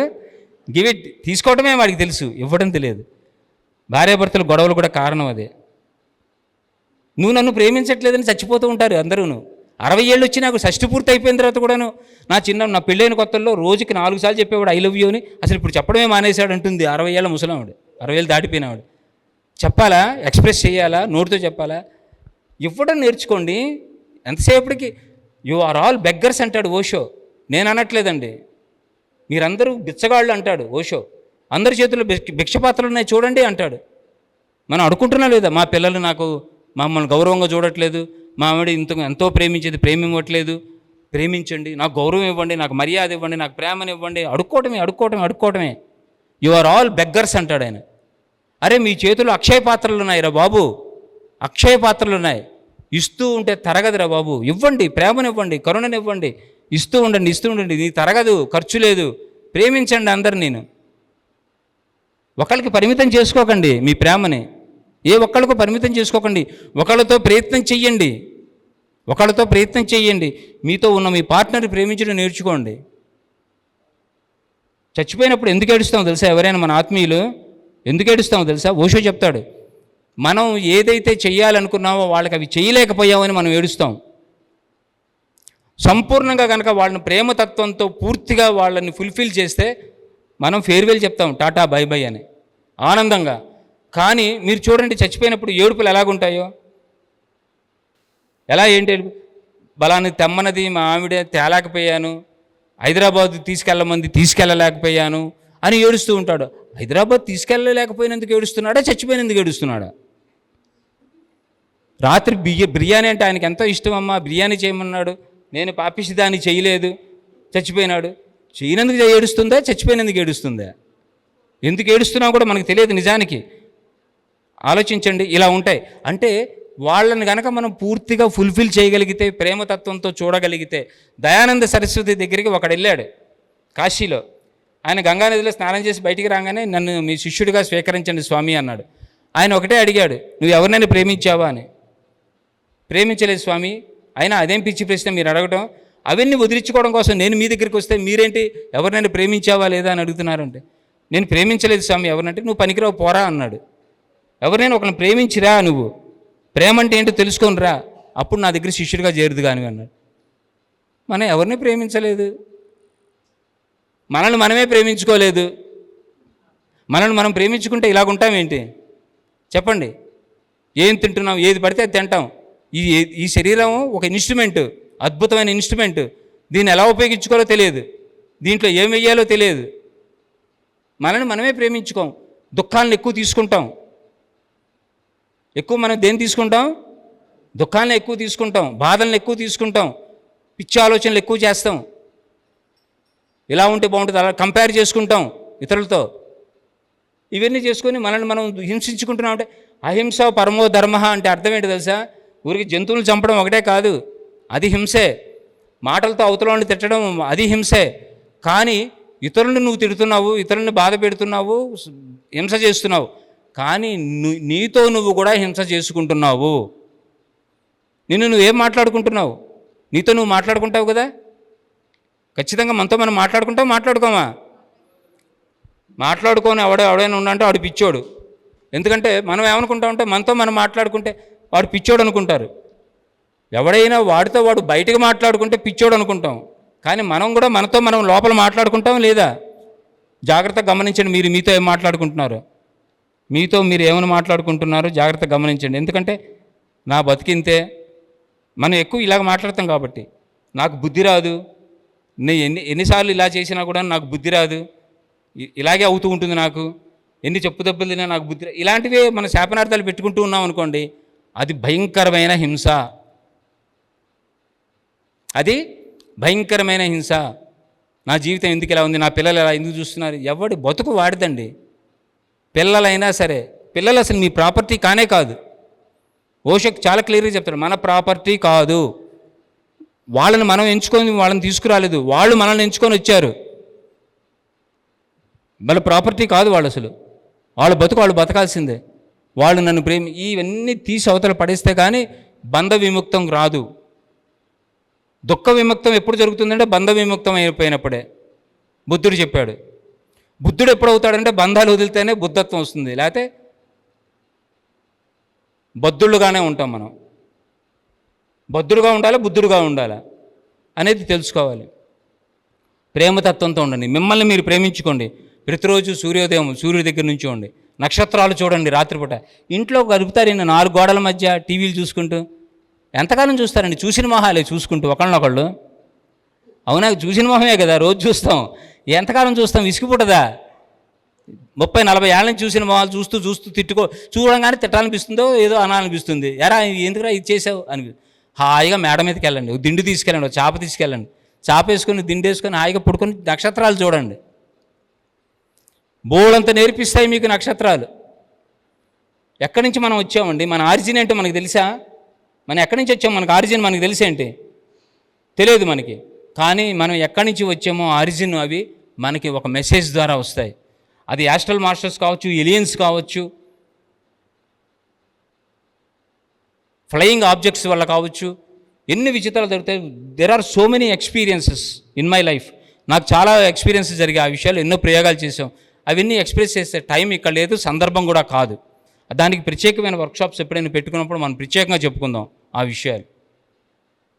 నేను నమ్మేవాడిని కాదు ఇవన్నీ కూడాను.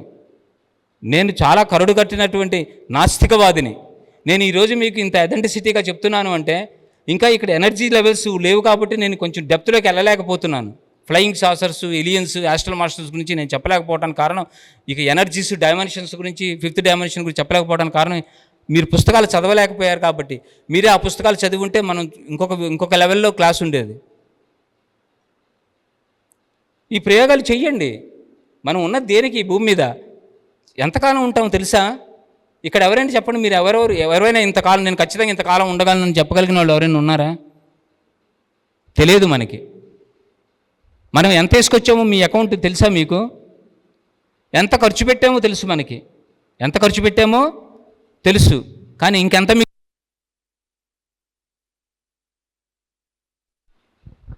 మిగిలిందో తెలుసా? తెలియదు. మరి ఇంత అన్ప్రెడిక్టబుల్గా ఉంది కదా జీవితం. ఏం జరుగుతుందో తెలియని పరిస్థితిలో ఉంది కదా. మరి ఇప్పుడే కదా మనం ప్రయత్నం చేయాల్సింది. ఈ క్షణమే. అభిద్దరేత కళ్యాణ. ఏమంటాడు బుద్ధుడు? చెప్పండి. అభిద్దరేత కళ్యాణ అంటే లోక కళ్యాణ కార్యక్రమాలు ఈ క్షణమే మొదలుపెట్టు. ఈరోజే కాదు, ఈ క్షణమే మొదలుపెట్టు. ఏంటవి? లోక కళ్యాణ కార్యక్రమాలు. నువ్వు ధ్యానంలో కూర్చోవడం కూడా లోక కళ్యాణ కార్యక్రమం. అభిద్దరేత కళ్యాణ అన్నాడు బుద్ధుడు. సో ఈరోజు ఈ క్షణమే నువ్వు లోక కళ్యాణ కార్యక్రమాలు మొదలు పెట్టమన్నాడు. దీనికి ఇంకా టైం లేదు మన దగ్గర. అదే విచిత్రమైన విషయం. యక్ష ప్రశ్నలు ఉన్నాయి కదా. యక్ష ప్రశ్నలు అంటే తెలిసి, యక్షుడు ధర్మరాజును అడుగుతాడు ప్రశ్నల్లో. ఒకానొక ప్రశ్న ధర్మరాజును అడుగుతాడు, ఈ ప్రపంచంలో విచిత్రమైన విషయం ఏమిటి అని అడిగితే ధర్మరాజు చెప్తాడనమాట. ప్రతి ఒక్క మనిషి కూడాను తన దగ్గర తన చుట్టూ ఉన్నవాళ్ళు చనిపోతున్నా తను ఇంకా బ్రతికే ఉంటాడు అనుకుంటాడు. ఇంతకంటే విచిత్రమైన విషయం ఏముంది?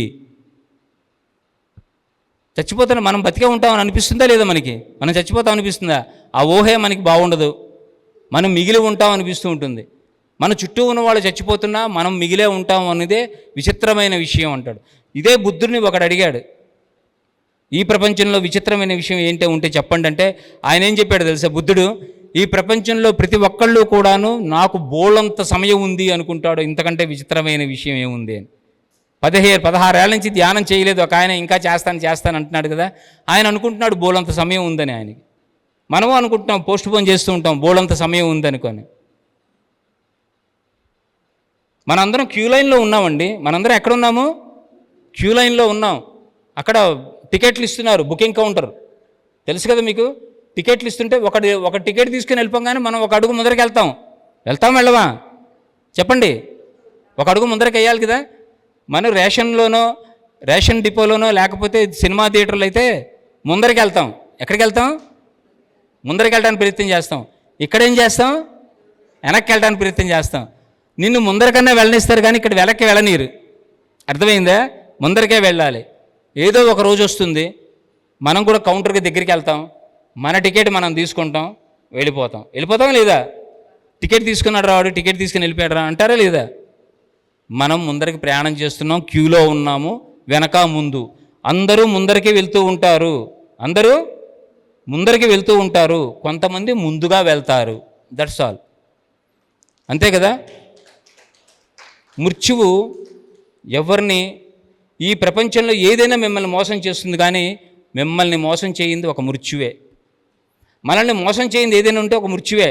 ఒకానొక రాజు రాత్రిపూట నిద్రపోతుంటే ఆయనకి ఒక నల్లటి ఆకారం ఆయన భుజం మీద చెయ్యేసి, మహారాజా సరైన సమయానికి, రేపు సరైన సమయానికి సరైన చోట్లో వచ్చి నేను మిమ్మల్ని తీసుకెళ్తాను అంటుంది. రాజుకి ఒక్కసారి మెలకువ వస్తుంది. అమ్మ బాబోయ్, పీడకలు వచ్చింది, ఏదో నల్లటి ఆకారం నా భుజం మీద చేయేసిందని ఆయన ఏం చేస్తాడంటే వెంటనే జ్యోతిష్యుల్ని, పండితుల్ని, మొత్తం విదూషకుల్ని పిలుస్తాడు.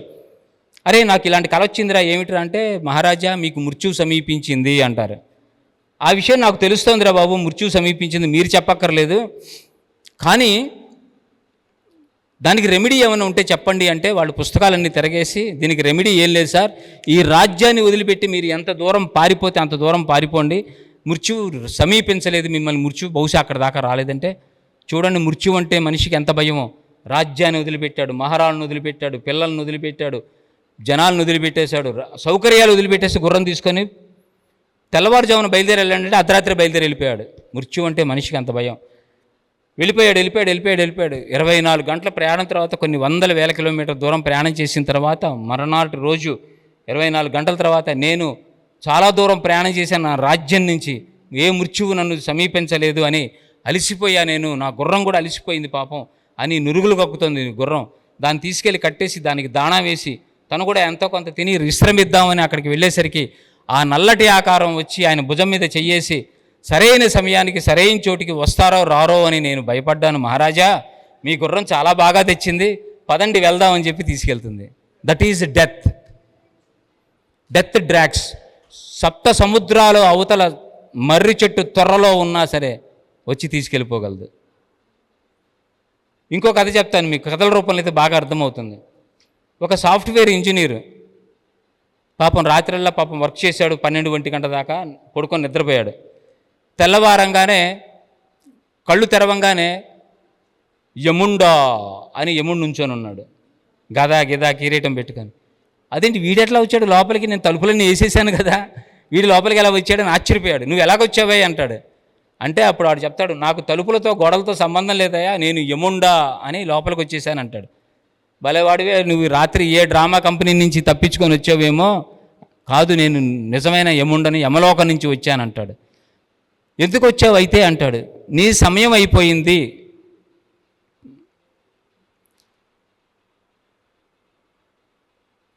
అయిపోయింది మేడం కౌంటింగ్, నీ సమయం అయిపోయింది, నీ సమయం అయిపోయింది కాబట్టి నిన్ను తీసుకెళ్ళటం కోసం వచ్చాను అంటాడు.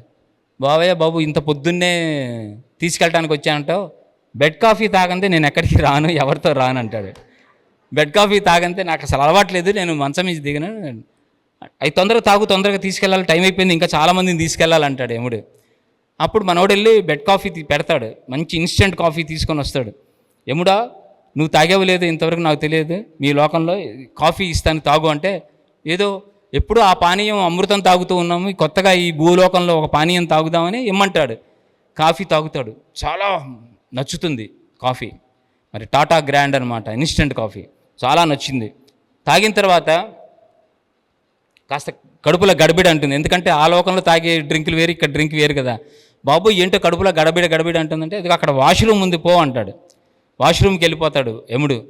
వాష్రూమ్కి వెళ్ళిపోయిన తర్వాత ఈడు ఏదో ఫైల్ తెచ్చాడేంటి యముడు అని ఆ ఫైల్ తీసి చూస్తాడు. చూస్తే పేర్లుంటాయి, ఈరోజు ఎవరెవరిని తీసుకెళ్లాలో పేర్లుంటాయి. వెంటనే చూసి అంటాడు, చూస్తే ఫస్ట్ వాడి పేరే ఉంటుంది. అమ్మ నన్నే తీసుకెళ్తాడు ఫస్ట్, నో నన్ను తీసుకెళ్ళకూడదు అని చెప్పేసి కొట్టేసి ఏం చేస్తాడంటే వీడి పేరు అట్టడుగుని రాస్తాడు. ఈ లోపల ఆ ప్రాజెక్టు పంపించేయచ్చు, అట్టడుగుని వీడి పేరు రాసుకొని అక్కడ పెట్టేస్తాడు కామ్గా, పై పేరు చెరిపేసి. యముడొచ్చి కూర్చుంటాడు రిలాక్సే, బా మహానుభావా, భూలోకంలో ఇంత అద్భుతమైన పానీయాలు ఉన్నాయా, ఎంత బాగుంది, పోతే పోయిందిలే, వాషౌట్ అయిపోయింది, హ్యాపీగా ఉంది నాకు ఇంత ఫేవర్ చేసావు కాబట్టి నేను ఇవాళ నీకు నేను ఫేవర్ చేయాలనుకుంటున్నా, ప్రతిరోజు పైనుంచి కిందకు వస్తాను, కానీ ఈరోజు నీ ఫేవర్ కోసం నేను కింద నుంచి పైకి వెళ్తాను అంటాడు. అంటే దీన్ని బట్టి అర్థమైందంటే మన చావుని యముడు కూడా తప్పించలేడు, మన చావుని యముడు కూడా తప్పించలేడు, యముడు కూడా మన చావుని తప్పించలేడు. తథ్యం జాతస్య ధ్రువో మృత్యు ధ్రువం జన్మ మృతస్య చహ. ధ్రువం సర్టైన్ అంతే. మరి అది తెలిస్తే, ఆ సత్యం తెలిసినప్పుడు మనం ఎంత అర్జెంటుగా ఉండాలి, ఎమర్జెంట్గా ఉండాలి. ఎలాగుండాలి? ఎమర్జెన్సీ. 20 ఓవర్స్ అయిపోయింది, లాస్ట్ 2 అవర్స్, 40-50 కొట్టాలి. టిక్కు టిక్కు ఆడతావా? ఉంటే ఉంటావు, పోతే పోతాం. Hit out or get out, hit out or get out, ఏదో వచ్చి. అందుకే పత్రిజీ గారు వాళ్ళ గురువు గారి గురించి చెప్తారు. ఆయన ఒకటే చెప్తాడు, ఏమని చెప్తారు? Do or die. సుభాష్, చెయ్యి లేకపోతే చావు, డూ ఆర్ డై. ఎంత అద్భుతమైన విషయం అండి. కరో యా మరో, చావు పర్లేదు కానీ చెయ్యి, కరో యా మరో. ఆ తపన లేకపోతే మన ఆధ్యాత్మిక ఎదగమండి. ఈ కథలు నడుస్తూనే ఉంటాయి, ఈ కథలు చెప్పుకుంటూనే ఉంటాం, స్టోరీలు చెప్పుకుంటూనే ఉంటాం, కాలక్షేపం అవుతూనే ఉంటుంది. ఇండివిజువల్, ఎవరికి వాళ్ళకి స్పార్క్ వెలగాలి, నేను చెయ్యాలి. డే అంతా కూడాను ప్రాపంచిక జీవితం, డే అంతా కూడాను ప్రాపంచిక జీవితం. మీరు పగలల్లా కళ్ళు మూసి కూర్చుంటే ఇంట్లో వాళ్ళకి ఎవరు వంటలు చేస్తారు, ఎవరు వడ్డిస్తారు? మీ వ్యాపారాలు ఏమవుతాయి, ఉద్యోగాలు ఏమవుతాయి? పగలంతా ప్రాపంచిక జీవితం, రాత్రంతా ఆధ్యాత్మిక జీవితం. మీ మీ డోర్ ముందర బోర్డు పెట్టండి, డోంట్ డిస్టర్బ్ మీ.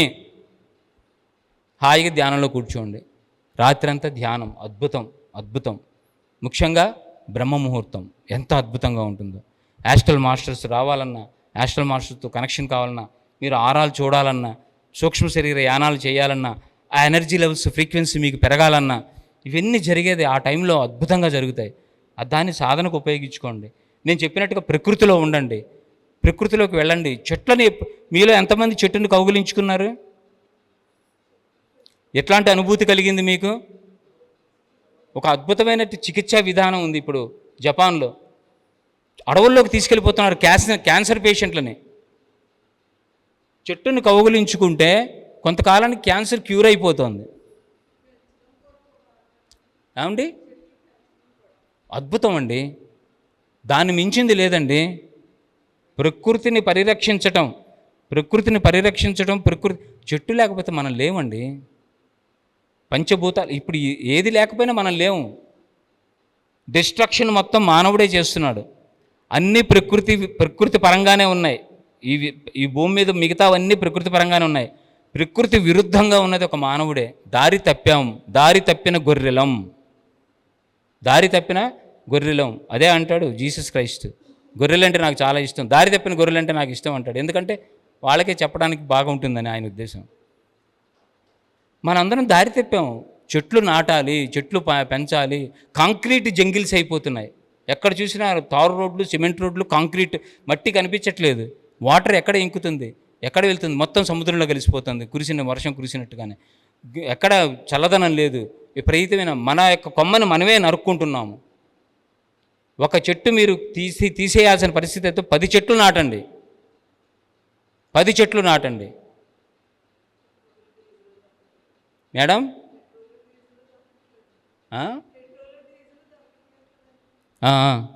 అయితే రాబోయే మహా అవతరణ అనే పుస్తకం చదవండి మీరు. సన్నీ శాటిన్ గారు 7 ఖండాలు తిరిగి పరిశోధనలు చేసి పోవై గోల్డ్ మెడలిస్ట్ ఆయన, IIT Bombay Powai gold medalist ఆయన. మన అమితాబ్ బచ్చన్ గారు ఉన్నారు కదా, ఆయనకి సన్నిహితుడు, వాళ్ళ ఫ్యామిలీకి. ఆయన ప్రొఫెసరు, ఆక్స్ఫర్డ్ యూనివర్సిటీ, ఎన్నో యూనివర్సిటీలో ప్రొఫెసర్గా చేశారు. ఎన్నో చదివాడు ఆయన. మహా అవతరణ అనే పుస్తకం ఉంటుంది. నేను జూమ్ సెషన్లు కూడా నిర్వహించాను వాటిలో.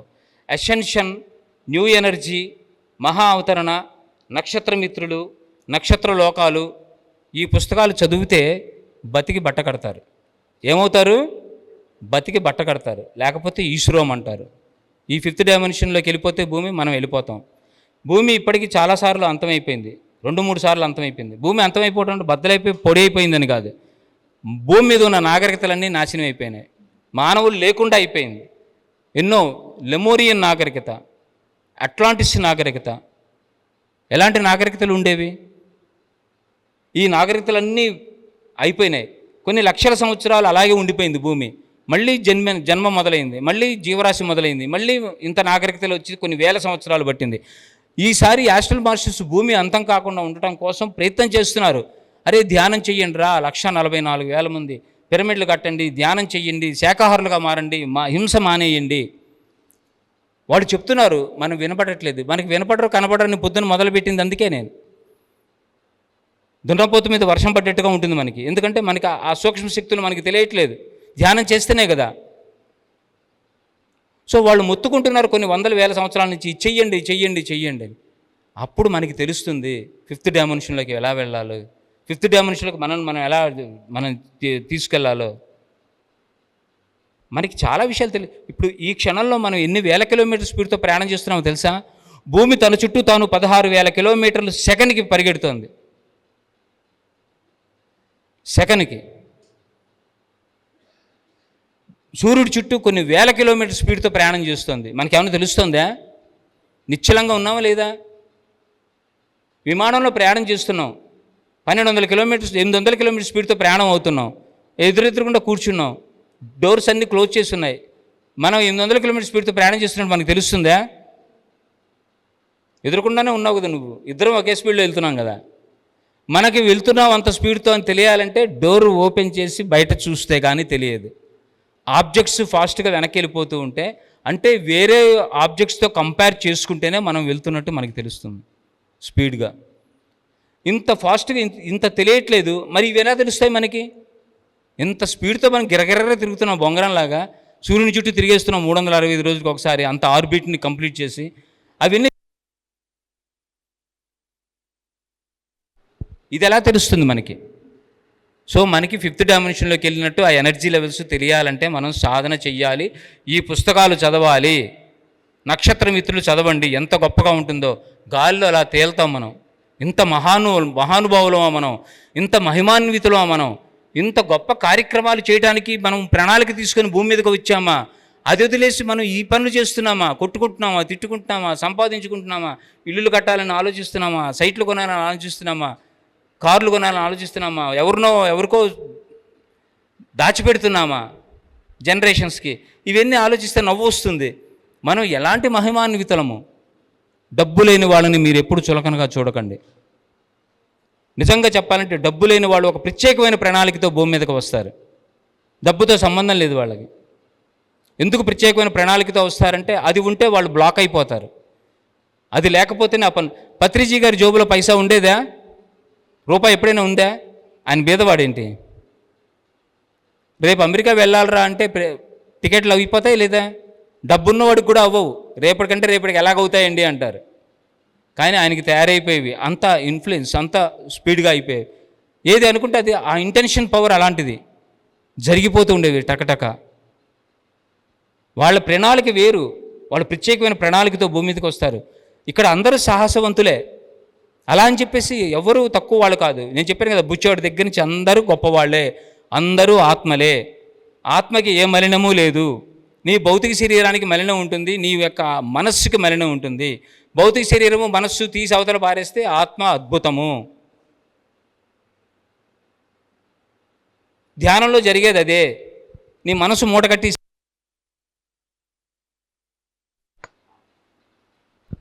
నీ మనస్సు తీసి అవతల పారేస్తావు. మనస్సు లేని స్థితిలో ఇందాక చెట్లని కౌగిలించుకోవడం గురించి చెప్పాను నేను. చెట్లను కౌగిలించుకోవడం కోసం చెప్పాను. ఎందుకని చెట్లు అంత గొప్పవంటే, చెట్లకి ప్రాణం ఉందా లేదా చెప్పండి? చైతన్యం ఉందా లేదా? ప్రాణం ఉంది, చైతన్యం ఉంది, కానీ ఆలోచనలు ఉన్నాయా? ప్రాణం ఉండి చైతన్యం ఉండి ఆలోచనలు లేని స్థితిని ఏ స్థితి అంటారు?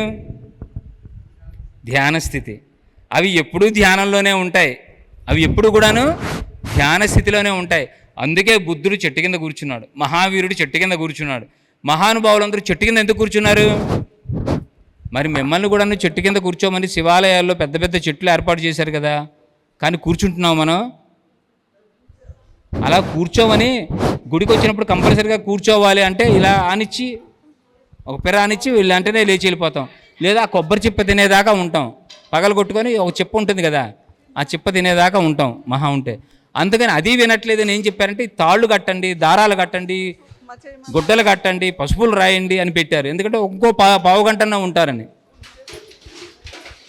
అవన్నీ చెయ్యక్కర్లేదు. ప్రేమగా చెట్టును కౌగిలించుకోండి, ప్రేమగా చెట్టును కౌగిలించుకోండి. ఎంత అద్భుతంగా ఉంటుందో. నేను చెట్టును ఓషో చెప్పాడు. ఇప్పుడు 15 సంవత్సరాల క్రితం నేను ఆ ఓషో స్పీచ్ విన్నప్పుడు చెట్ల గురించి ఎంత అద్భుతంగా చెప్పాడంటే ఆయన. నేను వెంటనే వెళ్ళి ఒకసారి వెంటనే ఆ దైవంగానే పార్క్కి వెళ్ళి చెట్టుని కౌగులించుకున్నా. టక్కన ఆలోచనలు ఆగిపోయినాయి. ఎక్సలెంట్ అనమాట. నా ఆలోచనలు ఆగిపోయినాయే అని నేను ఆలోచించేదాకా, అర్థమవుతుందా? అరే నా ఆలోచనలు ఆగిపోయినాయే అని నేను ఆలోచించేదాకా నా ఆలోచనలు ఆగిపోయి ఉన్నాయి. మనసు ఒప్పుకోదు కదా, మళ్ళీ ఏదో ఒకటి ఆలోచిస్తుంది కదా. అరే నీ ఆలోచనలు ఆగిపోయినాయి రా అని అది చెప్పింది నాకు. మళ్ళీ ఆలోచన మొదలైంది. అరే ఇంత అద్భుతంగా ఉంది అని అనాలిసిస్ చేయడం మొదలుపెట్టాను. చెట్లు అంత అద్భుతమైనవి. ఒకసారి ఆ స్ట్రక్చర్, ఈవెన్ రాళ్ళను పట్టుకోమని చెప్తాడు. ఎప్పుడైనా ఒక బండరాయిని పట్టుకున్నారా? The structure of that rock, ఏదైతే రాయి ఉందో ఆ రాయిని పట్టుకోండి. ఆ స్ట్రక్చర్, రాళ్ళు శ్వాసిస్తాయి. ఆశ్చర్యంగా ఉంటుంది కదా ఈ విషయాలు వింటే. రాళ్ళకు కూడాను రిచర్డ్ బ్యాక్ చెప్తాడు. రిచర్డ్ బ్యాక్, నీకు ఒక రాయి దొరికితే ఆ రాయి ద్వారా నీకు సందేశం వస్తుందన్నారు. దాదాపు 15 ఏళ్ల క్రితం నేను ఒక కొండ ఎక్కుతున్నాను, ట్రెక్కింగ్ చేస్తున్నాం, మౌంటైనరింగ్. నా బూటి కింద పడి ఒక రాయి 2 ముక్కలయ్యింది. వెంటనే ఆ రెండింటిని తీశాను. అంతకుముందు చాలాసార్లు ప్రయత్నం చేస్తే నాకు ఎటువంటి మెసేజ్ రాలా, ఎందుకంటే నా మనసు పనిచేస్తుంది కదా. మెసేజ్ రావాలి పనిచేయలేదు. ఈ 2 రాళ్ళ ముక్కలు చేతిలో పట్టుకొని కళ్ళు మూసుకోగానే నేను థాట్లెస్ స్టేజ్లోకి వెళ్ళాను. అప్పుడు ఒక మెసేజ్ ఏమని వచ్చిందంటే, కొన్ని లక్షల సంవత్సరాలు కలిసే ఉన్నాము, ఇప్పుడు మేము 2 ముక్కలు 2గా విడిపోయాము అని వచ్చింది. ఆ రాయి బద్దలైంది కదా. కొన్ని లక్షల సంవత్సరాలు అవి కలిసి ఉన్నాయిట. అంటే దాన్ని బట్టి ఈ భూమి ఎన్ని కోట్ల సంవత్సరాల నుంచి ఉందో ఆలోచించండి. కొన్ని కోట్ల సంవత్సరాల క్రితం నుంచి ఉన్నటువంటి ఈ యొక్క ఏ ఆధారం లేకుండా తిరుగుతున్నటువంటి సౌర కుటుంబంలో ఉన్నటువంటి భూమి మీద మనము ఈ క్షణంలో రక్త మాంసాల పిండంతో ఉన్నాము అంటే మనం ఎంత సాహసం చేసి, ఎంత అద్భుతమైనటువంటి అడ్వెంచరస్గా మనం ఒక అల్లకల్లోలమైన సముద్రంలో షిప్లో ప్రయాణం చేయడానికి ఎంత సాహసం కావాలో అంత సాహసంతో భూమి మీద ఈ క్షణంలో ఉన్నాము అంటే మనందరం చాలా గొప్పవాళ్ళము. ఒకసారి గట్టిగా క్లాప్స్ కొట్టుకోండి. కాకపోతే చిన్న పొరపాటు ఏంటంటే, మనం ఏం నేర్చుకోవడం కోసం, ఏం చేయడం కోసం వచ్చాము దాని ఎరుక పోగొట్టుకున్నాం. అది చేయకుండా వేరే చాలా పనులతో బిజీ అయిపోయాం. ఈ పనులు కూడా మనం చేద్దాము. ఆ పనులు చేయటానికి మీరు భయపడాల్సిన అవసరం లేదు. సంసారంలో ఉంటూనే నిర్వాణం పొందవచ్చు అని కూడా పొద్దున ఒకళ్ళు అన్నారు. బుద్ధుడు చెప్పాడు కదా అని. ఎస్, మనందరం కూడాను ఉపాసకులు అంటారు. వీళ్ళని ఏమనేవాళ్ళు? పూర్తిగా సన్యాసం తీసుకున్న వాళ్ళు బౌద్ధ భిక్షువులు అనేవాళ్ళు. ఎవరైతే ఈ విషయం సంసారం చేస్తూనే భార్య పిల్లలతో ఉంటూనే సాధన చేసేవాళ్ళను ఉపాసకులు అనేవాళ్ళు. ఇలా ఉపాసన చేద్దాం, చక్కగా ధ్యానం చేద్దాము, శాకాహారం తీసుకుందాం, మంచి ఫ్రీక్వెన్సీ స్థాయిని పెంచుకుందాము, మనల్ని మనం ఉన్నత స్థితికి తీసుకెళ్దాం. మరి ఇంత అద్భుతమైనటువంటి ప్లాట్ఫారం ఇక్కడ మనకి ఆంధ్రప్రదేశ్లో ఏర్పడినందుకు నాకు తెలిసినంత వరకు ఇది ఈ పిరమిడ్ వ్యాలీ, మళ్ళీ కడతాలు పిరమిడ్ కన్నా కూడా, మహేశ్వరి పిరమిడ్ కన్నా కూడాను మెజర్మెంట్స్లో చాలా పెద్దది అని ఖచ్చితంగా అర్థమవుతోంది. కనీసం 6,000 మంది ఏకదాటిగా కూర్చొని ధ్యానం చెయ్యొచ్చేమో అని కూడా అనిపిస్తోంది. ఇంత అద్భుతమైన శక్తి ఎనీ జైంట్ కన్స్ట్రక్షన్ ఒక ఎనర్జీని లాగుతుంది. అలాంటిది ఒక పిరమిడ్ అయితే అది ఎంత ఎనర్జీ లాగుతుందో చూడండి. మరి ఇంతసేపు పొద్దునుంచి మాట్లాడుతూ ఉంటే నేను ఎనర్జీ గెయిన్ చేస్తున్నానా, ఎనర్జీ లాస్ అవుతున్నానా? ఎనర్జీ గెయిన్ అవుతుంది. ఇదే మామూలు కామన్ విషయాలు మాట్లాడితే ఎనర్జీ లాస్ అవుతాను. ఇదే ఆధ్యాత్మికతలో గొప్పతనం. ఇలా ఇంకొక 24 గంటలు మాట్లాడమన్నా కంటిన్యూగా మాట్లాడగలుగుతూ ఉంటాం. మీరు వాటర్ తెచ్చి ఇవ్వాల్సిందే కానీ మేము మర్చిపోతాం కూడా. అంటే ఇంత ఎనర్జీ, ఇక్కడ శక్తి, ఇంత ఎనర్జీ ఉంది. ఫోటాన్ బాండ్లో భూమి ఉంది, 5th డైమెన్షన్లోకి భూమి వెళ్ళిపోయింది. ఇది ఎంత అద్భుతమైనటువంటి సమయం అంటే, ఈ సమయాన్ని కనుక మనం సద్వినియోగపరుచుకోకపోతే ఈ సమయం మళ్ళీ రాదు. మళ్ళీ కొన్ని వేల జన్మలో, లక్షల జన్మలో మళ్ళీ ఏదో డైమెన్షన్లో మనం పుడుతూనే చస్తూనే ఉండాలి. సో ఇది కాకుండా హయ్యర్ డైమెన్షన్స్కి మనం వెళ్ళడానికి ప్రయత్నం చేద్దాం. మీరు అనుకోవచ్చు, ఏంటండి మీరు పొద్దున్నే చెప్తున్నారు, ఇక్కడ బాగానే ఉంది కదా, ఇక్కడ భూమి మీద బాగానే ఉంది కదా, హ్యాపీగానే ఉన్నాం కదా. హ్యాపీగానే ఉన్నాం, బాగున్నాం, బాగాలేదు అనట్లేదు, చాలా చక్కగా హ్యాపీగా ఉన్నాం. కానీ హయ్యర్ డైమెన్షన్స్ ఇంకా అద్భుతంగా ఉంటాయి. అవి మనం చూడలేదు కాబట్టి మనకి తెలియదు. అర్థమైంది? స్విట్జర్లాండ్ చాలా బ్యూటిఫుల్గా ఉంటుంది అన్నారు. స్విట్జర్లాండ్ చూడలేదు కాబట్టి బ్యూటిఫుల్గా ఉంటుందిట అని అంటాం. కానీ స్విట్జర్లాండ్ వెళ్ళి వచ్చిన వాడు అనుభూతి ఎలాగుంటుంది? వాడు చూశాడు పర్వతాలు గిర్వతాలు, అద్భుతమైన ప్రకృతి. అలా ఆ డైమెన్షన్స్ మనం చూడలేదు కాబట్టి మనం కేవలం ఊహే. మనం కనుక ఆ డైమెన్షన్స్, హయ్యర్ డైమెన్షన్స్కి వెళ్తే ఆశ్చర్యం అవుతుంది. లోయెస్ట్ ఫ్రీక్వెన్సీలో ఉన్న, పరిమితిలో ఉన్న భూమి మీద ఇంతకాలం మనం ఉన్నాము. హయ్యర్ డైమెన్షన్స్లోకి మనం వెళ్దాము. ఆ హయ్యర్ డైమెన్షన్స్లోకి రోజు మనం వెళ్తూనే ఉన్నాము, కానీ మనకి ఎరుక లేదు. రాత్రి నిద్రపోతున్నప్పుడు మనందరం కూడా వెళ్తూనే ఉన్నాము, కానీ మనకి ఎరుక లేదు. ఆ ఎరుక తెచ్చుకొని ఆ డైమెన్షన్స్ చూసి వచ్చిన తర్వాత అప్పుడు మనం భూమి మీద నుంచి ఫుల్ ప్యాకప్ అయిపోయి వెళ్ళిపోదాం హయ్యర్ డైమెన్షన్స్కి అని అప్పుడు అనిపిస్తుంది. అదే ముక్తి, మోక్షము. దానికి తప్పకుండా మనం ప్రయత్నం చేద్దాము. మనకి ఇంత ప్లాట్ఫారం ఇచ్చినటువంటి మొత్తం బ్యాక్గ్రౌండ్లో ఎంతమంది దాదాపుగా ఈ పునాదులు తవ్వుతున్నప్పటి నుంచి నేను ఇక్కడ క్లాసులు చెప్తున్నాను. నేను ఫస్ట్ ఇక్కడ క్లాసులు చెప్పినప్పుడు గోతులు ఉన్నాయి మేడం, కేవలం తవ్వి ఉంచారు. అప్పుడు ఏదో కొంచెం అక్కడ కాసేపు నుంచొని కాసేపు ఇది చేసి మనం సంకల్పాలు పెట్టుకొని చాలా ఇది అయిపోయిన తర్వాత కూడా వచ్చాను. మొన్న వచ్చాను మేడం, సంవత్సరం క్రితం. సో ఈ క్లాసులు చెప్తూనే ఉన్నాను. 2 డే వర్క్షాప్, 3 డే వర్క్షాప్ జరుగుతూనే ఉన్నాయి, వస్తూనే ఉన్నాను. సో ఇలా మళ్ళీ ఇక్కడికి రావడం నాకు చాలా ఆనందంగా, అద్భుతంగా ఉంది. అది కూడాను ది ఆస్పిషియస్ ఈవెంట్ అనమాట ఆఫ్ బుద్ధ జయంతి ముందర ఇక్కడికి రావటం. అప్పుడు బుద్ధుడి గురించి కూడా ఎక్కువ మాట్లాడుకున్నాం. 5th డైమెన్షన్ ఫస్ట్ బుద్ధుడి గురించే చెప్పాను ఫస్ట్ క్లాస్ ఇక్కడ. ఇప్పుడు కూడా బుద్ధుడి గురించే చెప్తున్నాను. తర్వాత మరి ఎంతో సర్వీస్ చేయటానికి మరి ఆయన ఎవరు, బాబురావు గారు, ఆయన ఫ్యామిలీని ఇక్కడ షిఫ్ట్ చేయటం చాలా అద్భుతం అనిపించింది. మరి సీత గారు అంటే మరి అమలాపురంలో సత్యరాజు గారు నిజంగా ఎన్నో క్లాసులు నావి కూడా కండక్ట్ చేయించారు. వాళ్ళ హౌస్ ఎంత ఒక కాన్ఫరెన్స్ హాల్ లాగా పెట్టించి అక్కడే భోజనాలు, అక్కడే మాస్టర్స్కి రూమ్స్ అలాట్ చేసి అకామిడేషన్లు ఇచ్చి అంతంత సర్వీస్ చేశారు వాళ్ళు. నిజంగా ఒకసారి గట్టిగా క్లాప్స్ కొట్టుకుందాం వాళ్ళకి. వాళ్ళు ఈరోజు ఇక్కడికి వచ్చి ఇక్కడ సర్వీస్ చేయడానికి ముందరకు వస్తున్నారు. వాళ్ళు ఎందుకు సర్వీస్ చేస్తున్నారని ఒక్క క్షణం ఆలోచిద్దాం. మనం వచ్చి ఇలా వెళ్ళిపోతాం, కానీ వాళ్ళు ఇక్కడ ఆ తర్వాత ఎంత సర్వీస్ చేసుకుంటూ ఇక్కడ ఉంటారు, ఎంత బాధ్యతగా ఉంటారు. మనం కూడాను తన్ మన్ ధన్, ఏది మనకి చేతనైతే అది. జ్ఞానం ఉంటే జ్ఞానం ఇవ్వండి, శరీరం దృఢంగా ఉంటే కుర్చీలు వేయండి, ఇవి పాటించండి, అవి చేయండి, ఇవి చేయండి. ధనం ఉంటే నేను చేయలేను, ఆ పని మీరు చేస్తున్నారు కాబట్టి నా వంతు ఇదిగో ధనం ఇస్తున్నాను అని ధనం ఇవ్వండి. తన్మన్ ధన్ లేనిదే ఇవి ఇంత మెగా స్ట్రక్చర్స్ రావు. సో ఇన్ని వచ్చాయంటే, ఇన్ని జరుగుతున్నాయంటే అందరి యొక్క భాగస్వామ్యం ఖచ్చితంగా ఇందులో ఉండాలి. అందుకని ప్రతి ఒక్కళ్ళు మహానుభావులే, ఎంతోమంది మహానుభావులు, అందరికీ వందనాలు. మరి ఈ మాస్టర్స్ అందరికి కూడా ఒకసారి కృతజ్ఞతలు తెలియజేసుకుంటూ thank you very much all of you. Thank you. ఒకసారి గౌతమ్ సార్కి క్లాప్స్ కొట్టుకుందామండి. మరి ఎంత అద్భుతంగా చెప్పారండి.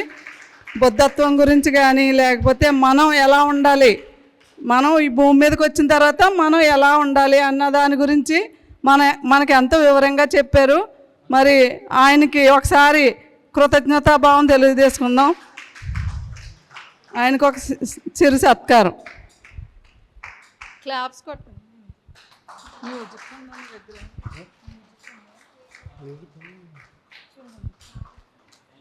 ఒకసారి నేను పెట్టండి.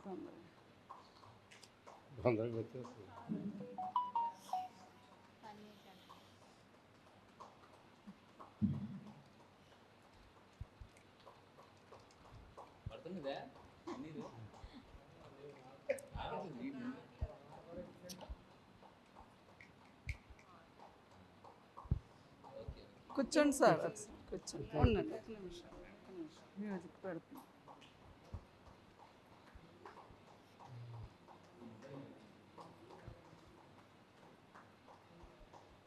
అదేంటి అంతసేపు ఇక్కడ అడిగితే వచ్చేది కదా. సన్మానం మ్యూజిక్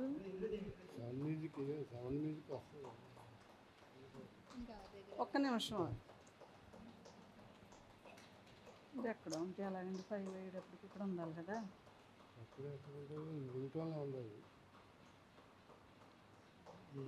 సన్మానం మ్యూజిక్ అంటే వస్తుంది.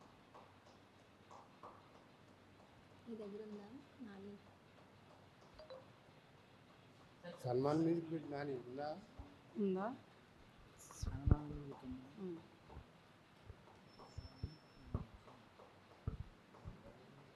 మ్యూజిక్ మీది మీ రింగ్ టోనే అది అనుకుంటా కదా. ఎవరైనా రింగ్ ఇవ్వండి ఆయనకి అని వచ్చేస్తుంది.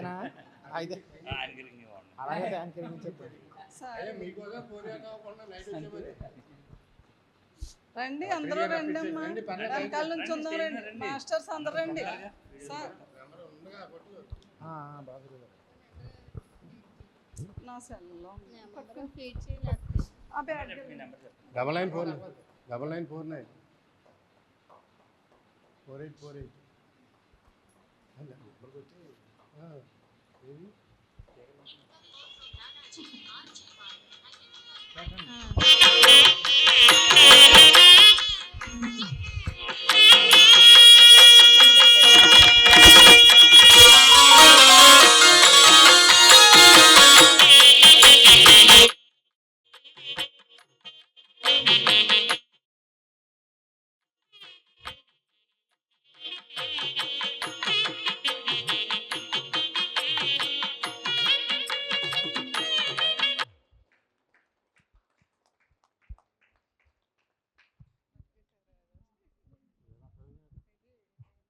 Incoming call from Nanaji, RJY, identified by Truecaller.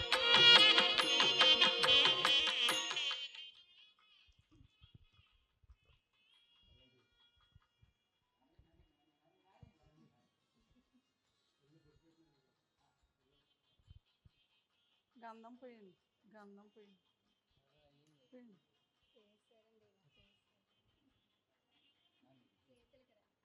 చేతులకి రా. ఒకసారి రాజమండ్రిలో క్లాస్ జరిగింది, జన్మభూమి టైం అయిపోయింది, గబగబా వెళ్ళిపోయాను. ఇలా తిరగండి. అందరూ వచ్చి బొట్టు పెట్టారు ఆ రోజు. అందరూ విచిత్రంగా చూస్తున్నారు రైల్వే స్టేషన్లో.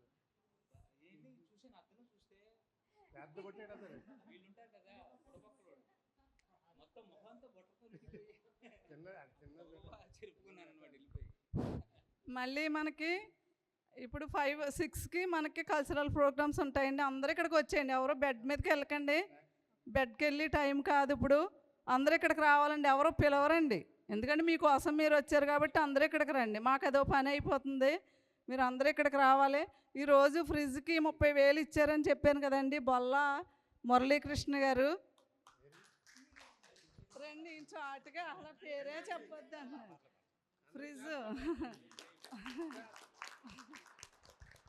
వాళ్ళిద్దరు దంపతులు 30,000 ఫ్రిడ్జ్ కొన్నారండి. ప్రత్యేకంగా వాళ్ళకి ధన్యవాదాలు తెలుపుకుందాం. ప్రతి ఒక్కళ్ళు ఇలాగే ఇన్స్పైర్గా తీసుకుని మరి అందరూ కూడా ముందుకు రావాలని కోరుకుంటున్నాం. అలాగే మనకి గౌతమ్ సార్ మరి ఎంతో మళ్ళీ మళ్ళీ వచ్చి మాకు ఇక్కడ ఎనర్జీ నింపాలని కోరుకుంటున్నాం. Thank you sir.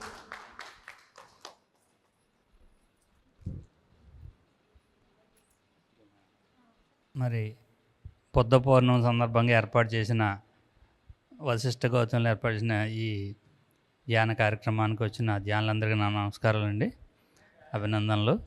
బ్రహ్మర్షి పితామహ పత్రిజీ గారికి నా నమస్కారాలు. ధ్యానం గురించి మరి మా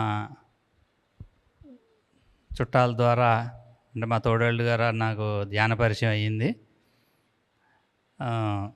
మామిడాడ పత్రిజీ గారు వచ్చారు 2007 సంవత్సరంలో. వచ్చినప్పుడు మరి వాళ్ళు ధ్యానం గురించి చెప్తారు రండి అంటే అప్పుడు వెళ్ళాను. అయితే ఈ ధ్యానం చేయడం అనేది మరి నాకు ఫస్ట్లో చాలా ఇబ్బందిగా ఉండేది అన్నమాట. అంటే ఎన్వి మానేయడం గురించి ఒకటి, మేము మాంసాహారులను ఎన్వి మానేయాలన్నారు ఫస్ట్, అందుకని ఎన్వి మానడానికి టైం పట్టింది. ఆ తర్వాత వృత్తిరీత్యా మరి నేను ప్రభుత్వ ఉద్యోగం చేస్తుండేవాడిని, ప్రస్తుతం రిటైర్ అయ్యాను. ఆ ఉద్యోగంలో ఉన్న ఒత్తిళ్ళన్నీ కూడా మరి ఈ ధ్యానం వల్ల దాని నుంచి దాన్ని పరిష్కరించుకోవడానికి నాకు ధ్యానం చాలా సహాయకారిగా ఉంది. మరి నా జీవితంలో కూడా కొన్ని నేను ఏది రైటు ఏది తప్పు అనేది కూడా మరి నేను తెలుసుకోవడానికి తర్వాత క్లాసులకు వచ్చినప్పుడు ఈ ధ్యానం మా పిరమిడ్ మాస్టర్స్ చెప్పే ఆ పాఠాలన్నీ వినడం వల్ల నేను నా జీవితంలో కొన్ని ఆచరణాత్మకంగా తీసుకొచ్చానమాట. అది అలా ఉండడం వల్ల నేను ప్రశాంతతగాను మరి నా ఉద్యోగం కూడా సక్రమంగా చేయడానికి ఈ ధ్యానం చాలా సహాయకారిగా ఉంది. తర్వాత మామూలుగా ధ్యానం అనేది చాలామంది వేరే ఇబ్బందులు వస్తాయని, ఆరోగ్యం బాగుంటుందని చెప్పని వస్తూ ఉంటారు. ఆరోగ్య సమస్యలు అనేవి ఏమీ లేవు. లేకపోవడం వల్ల కూడా మరి మేము ప్రశాంతంగానే ఉన్నాము. దాంట్లో ఈ వశిష్ఠ గౌతములు జరిగిన ప్రతి ధ్యానం క్లాస్కి కూడా మేము దాదాపు అటెండ్ అవుతూ ఉన్నాము. ఈ గత సంవత్సర కాలం నుంచి ఈ దీపావళికి అయితే అమావాస్య క్లాసులకు కానీ పున్నం క్లాసులు కానీ వస్తూ ఉన్నాము. తద్వారా మరి ఈ ధ్యానం మరింత బాగా చేయడానికి మాకు చాలా సహాయంగా ఉంది. ఈరోజు ఈ క్లాస్కి వచ్చినందుకు కూడా ఈరోజు మన వైజాగ్ గౌతమ్ సార్ చెప్పిన క్లాస్ కూడా చాలా బాగుంది. జ్ఞానం బాగా అందించారు. వారికి నా కృతజ్ఞతలు. Thank you.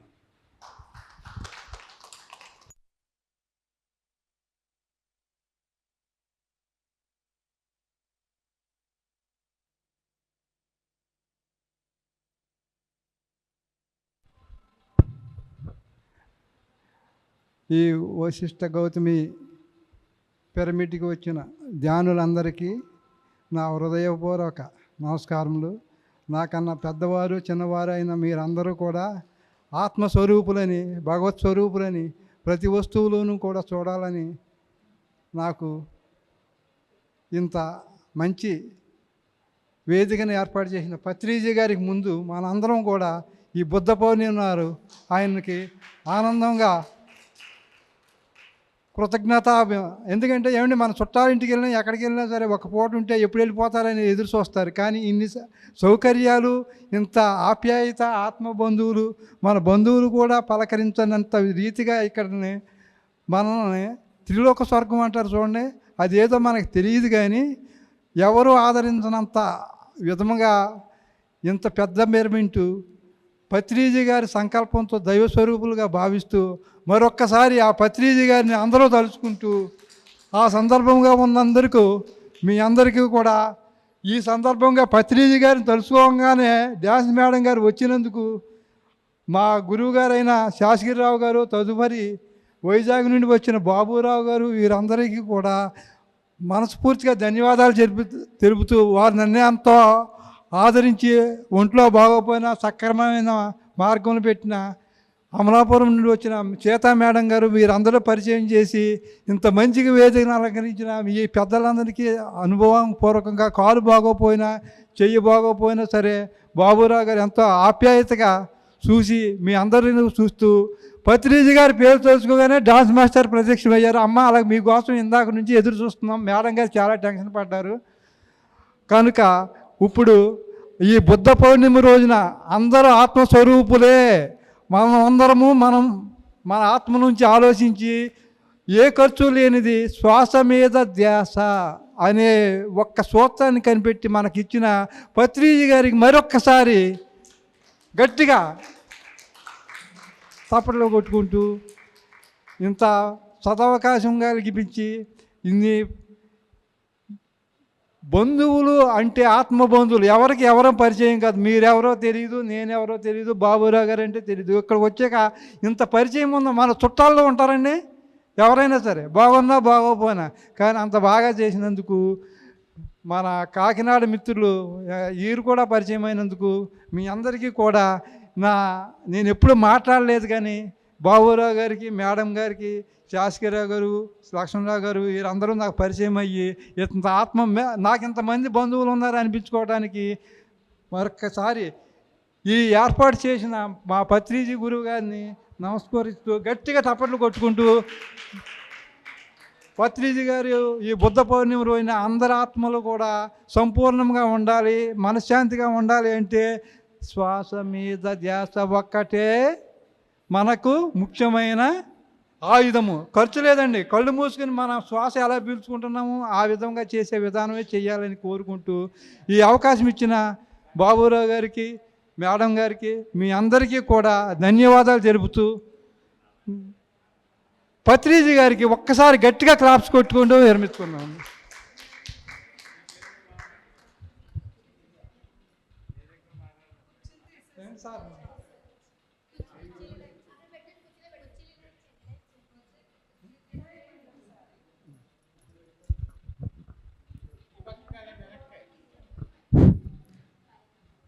ఇప్పుడు మనల్ని మనల్ని అలరించడానికి కృష్ణ సౌమ్యభారతి అమ్మాయి ఇప్పుడు డ్యాన్స్ నృత్యం చేస్తుంది.